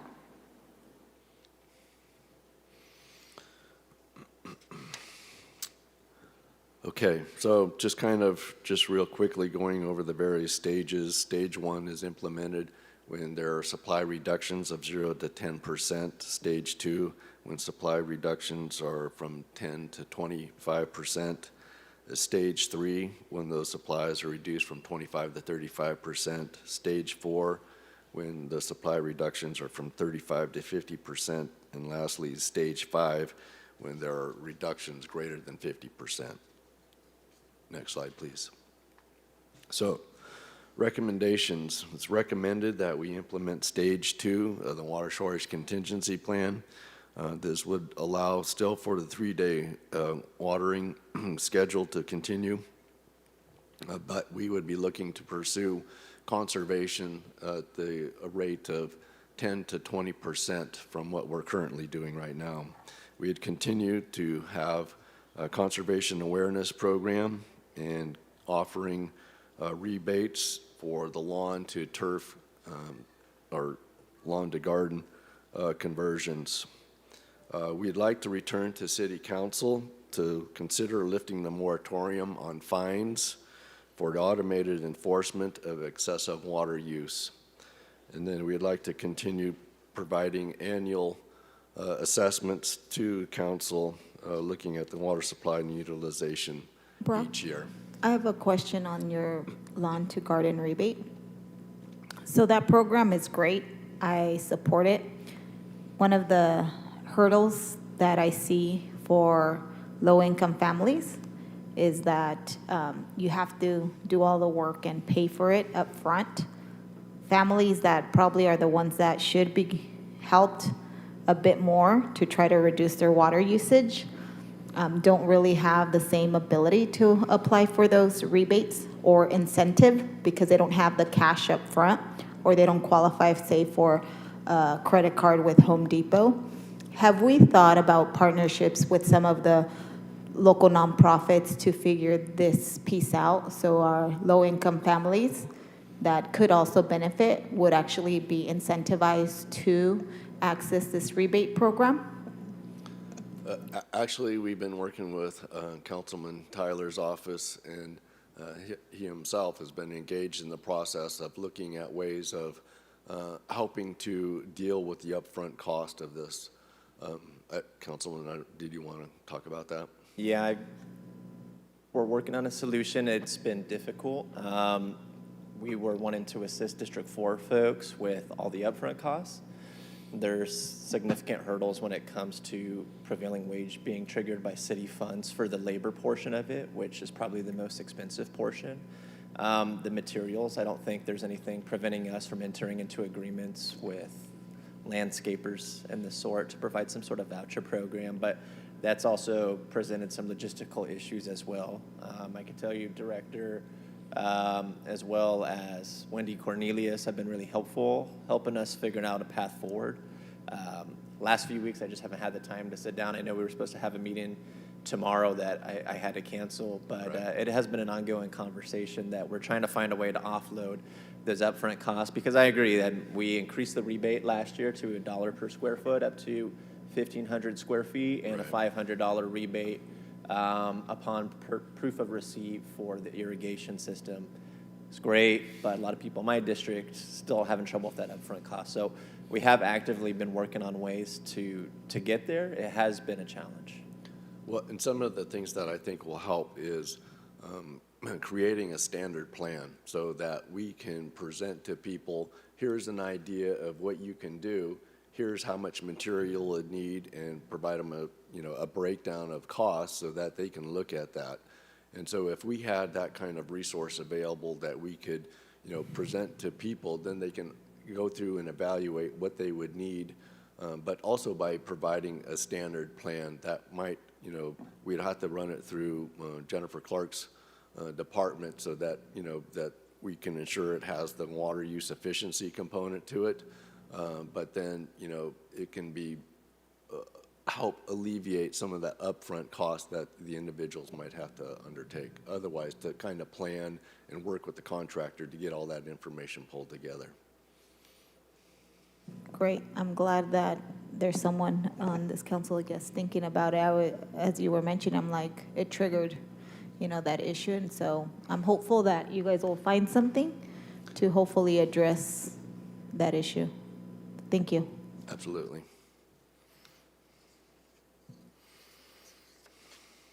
Next slide, please. Oh, you're already there. So just kind of wrapping up on some of the conservation measures that we're looking at. The first series here are ones that we're typically always looking at. Public information campaign, improving customer billing, allowing people to see what their water use is. I would mention that we have Ion Fresno app, so people can log in and actually see how much water they're using. We offer water surveys, rebates for landscape efficiency improvements, turf replacement, plumbing fixture replacements. The water division actually uses very special equipment called NODES, and it allows them to flush the water system without discharging that water to the surface. So it goes through this truck, through some filters, and we're able to put it back into the system. So that's a huge savings for water there. And then we're always looking to reduce any leaks in the water system. The stage 1 implementation requires the increase of water waste patrols and then limits landscape irrigations to the voluntary 3-day, 1-day schedule. Going to the stage 2, we're looking at still making it mandatory then, that is the 3-day, 1-day schedule for irrigation. It's not until we get to the stage 3 that we drop down to the 2-day schedule for the summer irrigation period. And stage 4, we don't have to worry about that right now. Director, did I hear you correctly that what you're really asking us is to allow you to proceed with fines? So that would be something we would like to come back and talk to you about. What we see, there was a very a well-documented study done where they determined that where you have an instance of water use exceeding 400 gallons an hour, that that's an exceedance that really is indicative of overuse of water. And the Water Division, conservation folks can see that on a daily basis, how many instances that occurs, and it's really a huge uptick in that. So we feel that by perhaps reimposing those fines that we could really see some conservation improvements. I can see the value of it, Director, but what I'm going to ask before I'm supportive of allowing you guys to fine is one of the common complaints I get is of all the facilities, city facilities that have broken sprinklers, that have water running down the sidewalk. Chichansi Stadium was, just a year ago, all the sprinklers were running down the sidewalks during baseball games and soccer games. I'm going to want some assurances that every department head in the city has done evaluation, and there's a mechanism for our own city properties to be maintained in a way where we're not the ones, wasting water, because residents are very good about pointing it out to us when we're holding ourselves to a different standard than we're attempting to hold them. And I know from my experience, I go to the city manager, but not everybody has access to the city manager. So I don't know if Fresno allows you to report a broken, sprinkler at one of your pump stations that's going onto the sidewalk. You guys' pump stations tend to be some of the best landscaped and maintained, but I'm gonna need some assurances that you guys have some procedure in place and that we're not having to explain to people how come we're not fining ourselves. Yeah, we can definitely make a commitment to that. So that is the presentation. Be happy to answer any questions you might have. Council, can I just add one last thing too? I just want you to know that our city has been ahead of the game for decades. While you hear a lot of, when the governor comes out and talks about, going to stage 1 and limiting water, we have been in perpetual stage 1 for probably 25 years. And at the time where we have had odd and even watering days, and other cities up and down the state water 7 days a week. So to the credit of, well, Brock, you've been around long enough in that department, but to people before him, we have been on the leading edge of water conservation. And I just want to, acknowledge and make sure you were all aware of that, because I know whenever there's something going on statewide, it's like, well, what are we doing? What are we doing? We get it, and we've been ahead of the game for a long time. That's awesome. Yeah. We should be proud of that. Thank you. I am. I do want to add, I know in 2018, do you remember when Governor Brown wanted to make sure that all our lawns were brown in the spirit of conservation? And so I just want to make sure that, I know we're obviously living in a drought year, that we don't face some of those same issues that we did in the last go-around. For example, along the Van Ness Boulevard, even though it's not designated as a park yet, I'm going to be working on that. Linear park, it's used as a park in that neighborhood. At that point, we were forced to make the lawn go brown. And so I want to make sure that we are also looking at some of those places, like even Emerson Median Island, which is not just a median island, is a linear park in that neighborhood. And I want to, I'm just throwing it out there also for the city manager, because I haven't told you, but I want to work on figuring out how we designate those as linear parks so that we don't have to be forced to make them go brown, and then we have the uproar of the community because they're actually being utilized and function as green spaces. I don't know if in Huntington Boulevard, if that's the same, but there are these, median islands that essentially function as linear parks. Well, and there are provisions in the state's resolution that make an allowance to continue irrigating turf areas if there's trees, because we don't want then the trees to be dying like they did the last time around. And so that kind of gives us a little bit more flexibility to avoid the situation you're describing.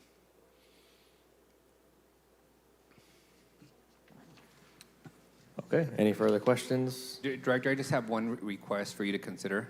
Yes. As a district who hosts probably one of your biggest facilities, if you guys can add some more greenery to all your facilities, it would be helpful. Talking trees, not big lawns, but the ones in downtown looks like an industrial area.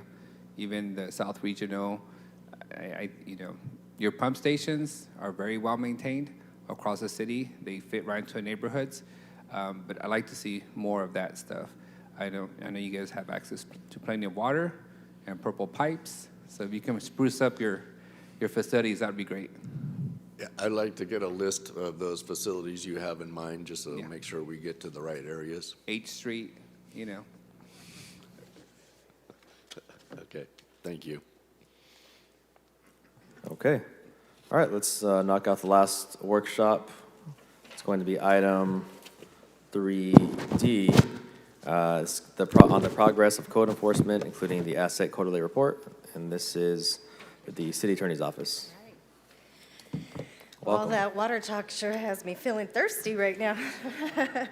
Good afternoon, Council President, council members, city manager, Erica Camarena, Chief Assistant City Attorney, Division of Code Enforcement. This afternoon, the matter before you is the asset quarterly report as required by the asset resolution.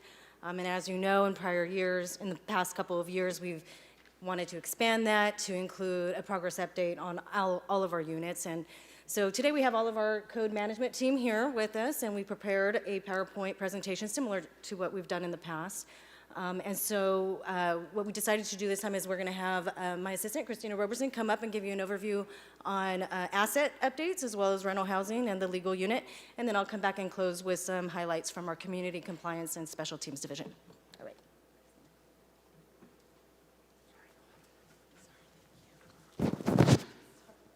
right. No, you're fine. You're fine. All right. Good afternoon, Council President, Council members, City Manager. I'm Christina Roberson, Assistant City Attorney, and as Erica mentioned, we have prepared some slides. I don't have them. All right. So next slide. So I'll start with the asset and, our rental housing division generally, which includes our asset and reactive divisions. Asset currently has 14 open cases with 219 units in those cases. And the numbers here are since March 1st, 2022, the reactive unit has opened 352 cases, closed 302 cases, and currently has 303 active cases. The reactive rental housing unit is a very busy unit, and as it says here, the asset inspectors and the reactive inspectors are currently the same people. Because of this, reactive cases are taking priority over large-scale proactive asset cases. So this is something that we will be bringing up next week during the CAO budget presentation.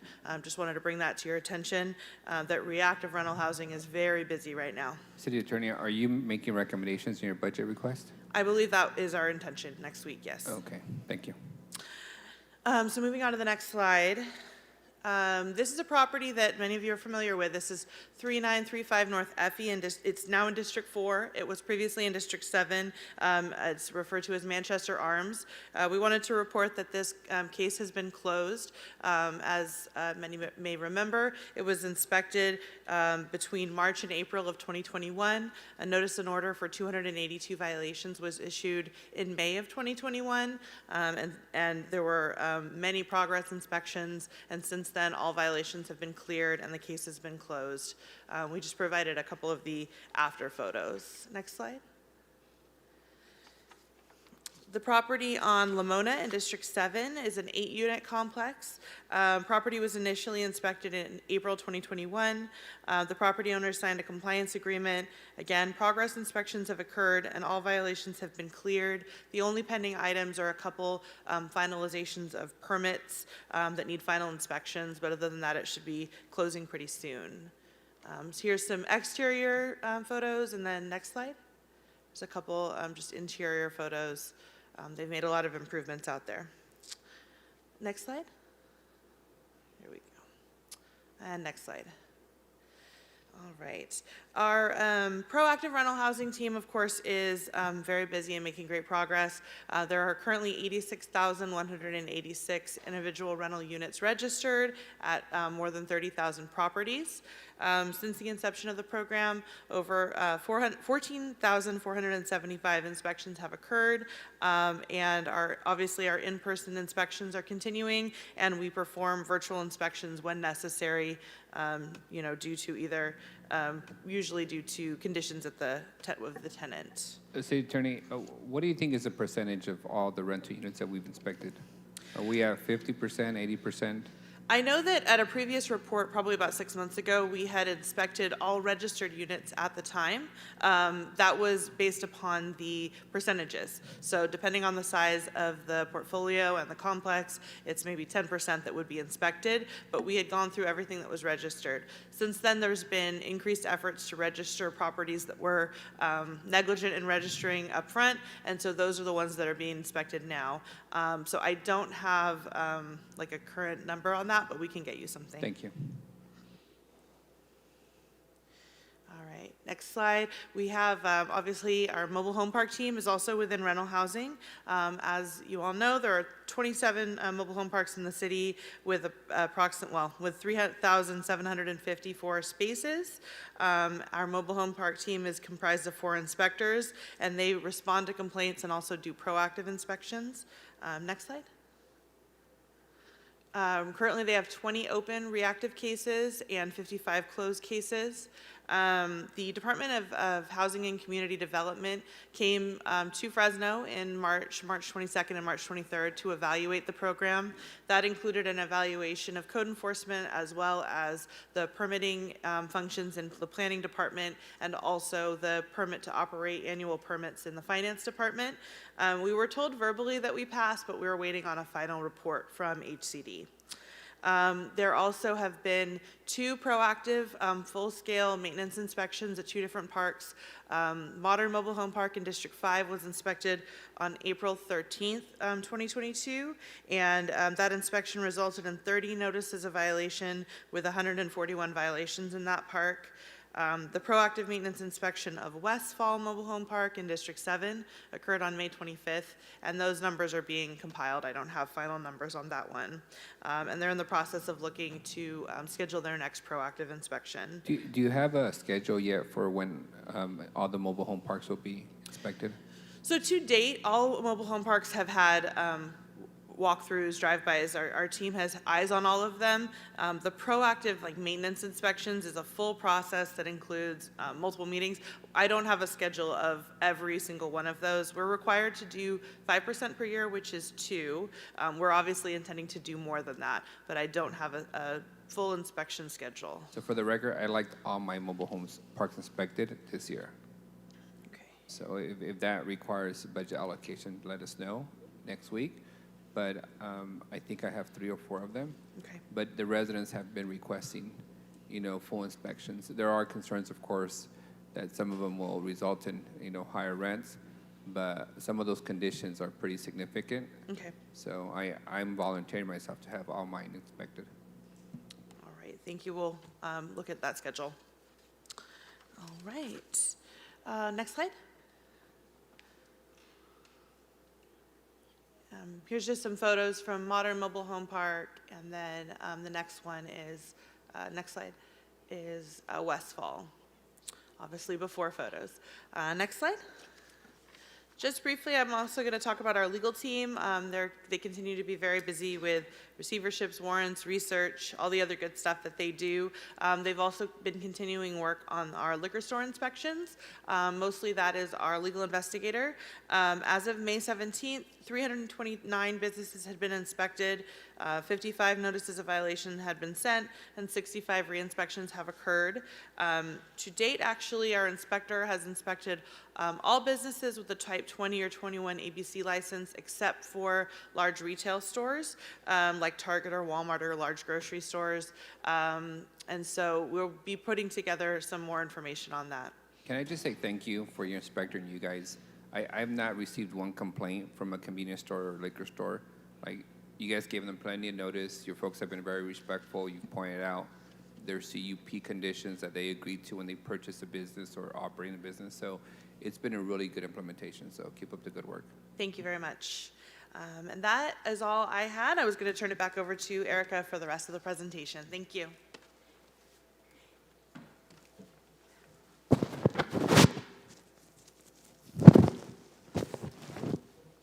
Thank you, Ryan. So we could use Ryan on our team. All right, so moving on to the Community Compliance Division, managed by Tim Burns. Currently, we have approximately 2,200 open and active cases throughout the 7 districts. And I think it's been kind of a running record where Councilmember Arias, your district has been in first place with most cases, with District 7, Council President Esparza. Can I just point that out, City Manager, if you can look at this slide for a moment? I know city managers for the last 30 years have always allocated money equally across the city, but as you can tell by the evidence, not all districts have the same amount of need. So, Say we allocate money equally? city managers have tended to do that. But next week, we will have a review of the budget, and I can assure you that we'll be looking at what streets are being fixed, where, how. Okay. What parks are being improved, You where, got it. how.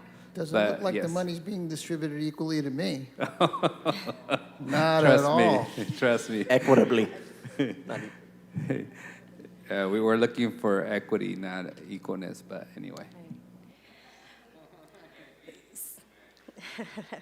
Yeah, so next week, we're also going to be talking about how this particular unit currently has 29 code enforcement officers assigned to all the 7 districts, and that does include the manager and 3 supervisors. So that averages about 80 cases per inspector. And from this unit, Community Compliance, we have 2 inspectors, one who's dedicated to enforcing the commercial vacant building ordinance, which I'll be getting to in just a minute, and then another who we've just recently dedicated to cover the Blackstone corridor, which covers 3 districts. And so one of the, well, we've gotten an uptick in a lot of complaints, but currently one of the complaints that we've been getting a lot more of are with respect to vacant lots, and inevitably when we get complaints with vacant lots, they tend to go hand in hand with unhoused individuals, homeless individuals, and so we've been getting a lot more complaints like that. And Brianna, if you don't mind taking it to the next slide. In the last reporting period, we did launch a code case on this Dan Ronquillo encampment that you're all pretty familiar with in District 3. This encampment had initially started with approximately 43 shanties and I don't know, roughly 40 or so individuals who were camped out there with the assistance, and this was private property, so spanned over 3 different private parcels as well as a portion belonging to Caltrans. And so with the assistance of HART, PD, Solid Waste, and of course our amazing code enforcement team, we were able to help de-encamp and clean up the area. And as you can see in the picture below, the property owner was able to get that deep disked, and as of this morning, it is still free and clear of all violations. So that was just an example of a really good combined effort to help get this area cleaned up. If I may, our city attorney is being very gracious and diplomatic, but this is probably one of the worst experiences I've gone through with an encampment. We reported it when it was 2 sheds, and then it took nearly a year of going back and forth with departments and who's responsible and private property owners, and the cost of even putting up a fence was, I think, about $50,000, and the cost of the cleanup and the hazmat crews. You know, we've learned some pretty tough lessons. I think the city manager would agree.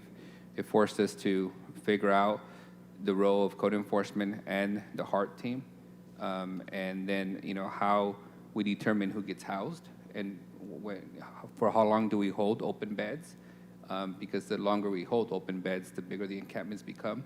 So this year will be a test for all of us to see whether we've really learned our lesson from that experience and are better at making sure they don't grow to house 50 people when we all knew about it when there was only one person there. But thank you, City Attorney. And with each encampment, we are learning something new with each one. And so, next slide, Brianna.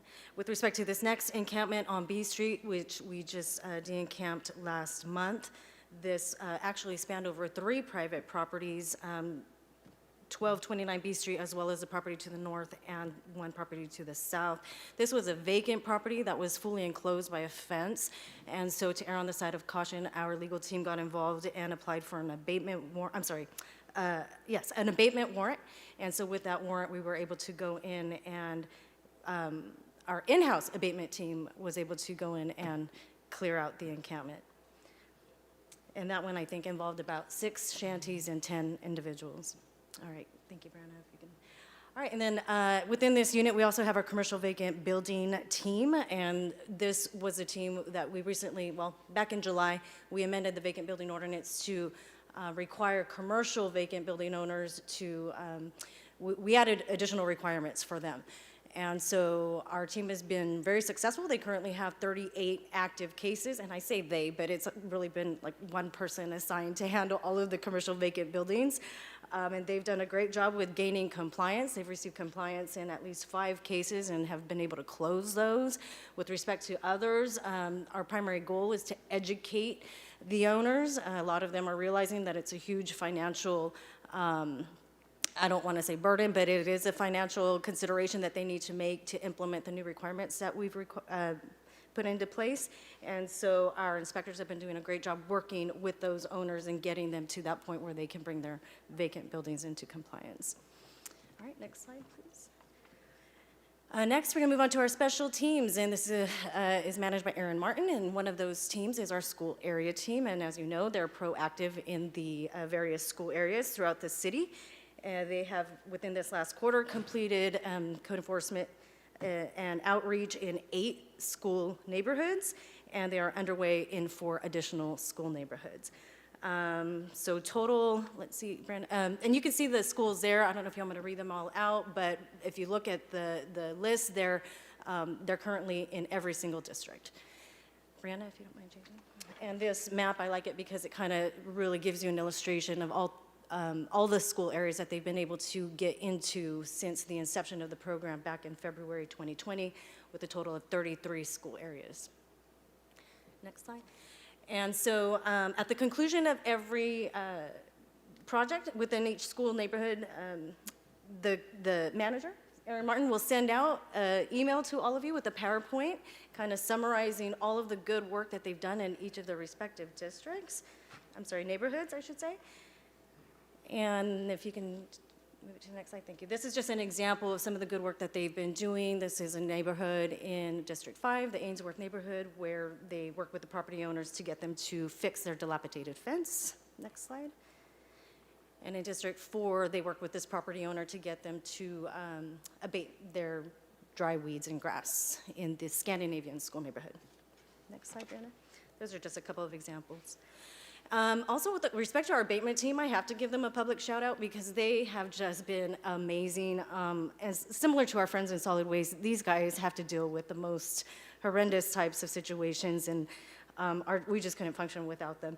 These are just a couple of examples of what they've been doing. Just within this past quarter, they've abated approximately 120 properties. The slide said 71, but since we provided this slide, they've had an additional 48 abatements, and that includes board ups, abating weeds, junk and rubbish, things of that nature, and that's just an example of one that they did. Next slide. This slide is interesting because this was an illegal dump on a vacant property, and just in this one property alone, they recovered almost 128,000 pounds of trash. that required, it was 3 days and required 40 trips to the dump. And then this last slide, I wanted, oh no, I'm sorry, this is not the last slide, but this is just another example on this next slide. Sorry, Brianna, if you could go back, I apologize. This is a private property where, you know, we occasionally have to deal with property owners who accumulate a lot of materials in their yards, and just from this one private property, they removed approximately 72,000 pounds of trash. And then this last slide I wanted to throw in there, because this just occurred like last week or so, when it was like 90-degree weather. We got a call of an illegal dump of approximately 2,000 pounds of raw, rotting, disgusting chicken. And so our poor abatement team had to go out there and remove that. But trust me, we will be billing the owner for that one. All right. Moving on to our demolition team. As you can see, they've been really busy. They've facilitated, sorry about that, 6 demolitions. 3 of those were conducted by the city, and the other 3 were conducted by the private property owner with the city's motivation. And then we have quite a few that are in the process of getting rehabilitated. You know, when we put our demolition team in contact with the property owners and tell them that, you know, your property is at risk of being demolished, if you don't do it, the city may have to come in and do it. It really motivates them to want to either rehabilitate their property or, you know, demolish it on their own. And so they've been really successful in doing that. We will be discussing this further next week during our budget, because this in-house city summary demolitions have a significant impact on our budget. So we will be talking about that next week. Next slide, please. And this is just one example of a property that was subject to demolition, but the property owner wanted to rehabilitate it. And if Councilmember Chavez was here, I was going to tell him that when that Tamales to Go opens up there, I would treat him to lunch. But since he's not here, maybe I'll take somebody else. I'll take you, Councilmember Soria. All right. And then this is our last slide here with demolitions. Unfortunately, there was a fire at this property, and the property owner passed away in the fire, and then there was a subsequent fire. And so, as a result of the home being subject to, you know, falling down, we went ahead and summarily demolished it. And as you can see, there's now a nice, pretty vacant lot. All right, and now with respect to our tires team, since our last code report, our tire team has been extremely busy. They've collected 5,500 or so waste tires. They've done 172 waste tire facility inspections.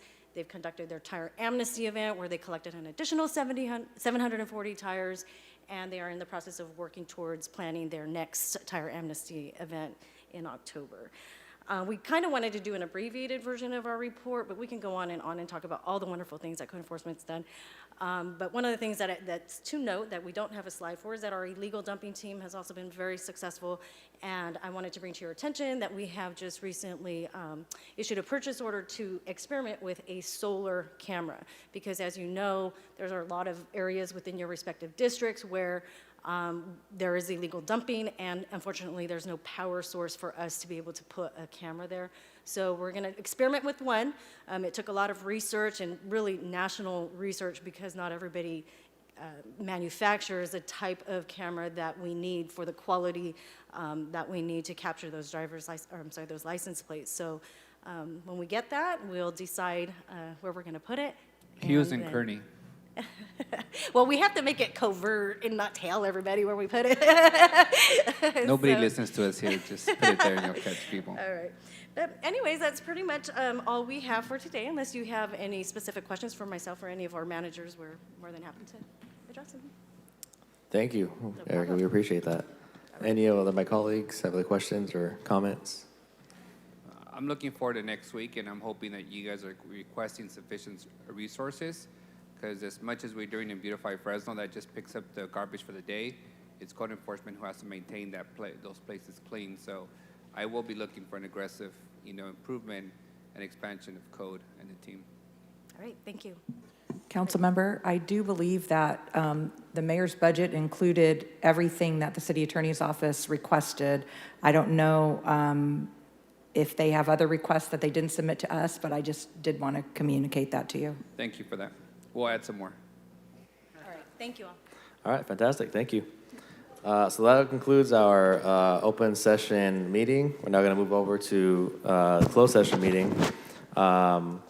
City Attorney, Rena, if you'd like to read off those items. Thank you, Council President.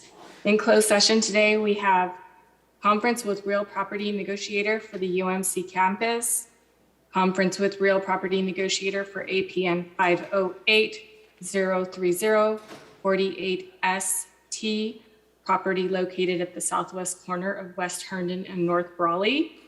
Existing litigation, Snyder versus City of Fresno. Existing litigation, Cooper versus Hanna and City of Fresno. Existing litigation, County of Fresno, Lexington Insurance Company versus City of Fresno. Existing litigation, City of Fresno and Fresno Successor Agency versus Department of Finance. Existing litigation, Esparza versus Bredefeld. Conference with labor negotiators, all labor. Public employee performance evaluation, City Attorney. We would not expect to have any reportable items after closed session. All right. Thank you, City Attorney. That'll conclude, again, open session meeting.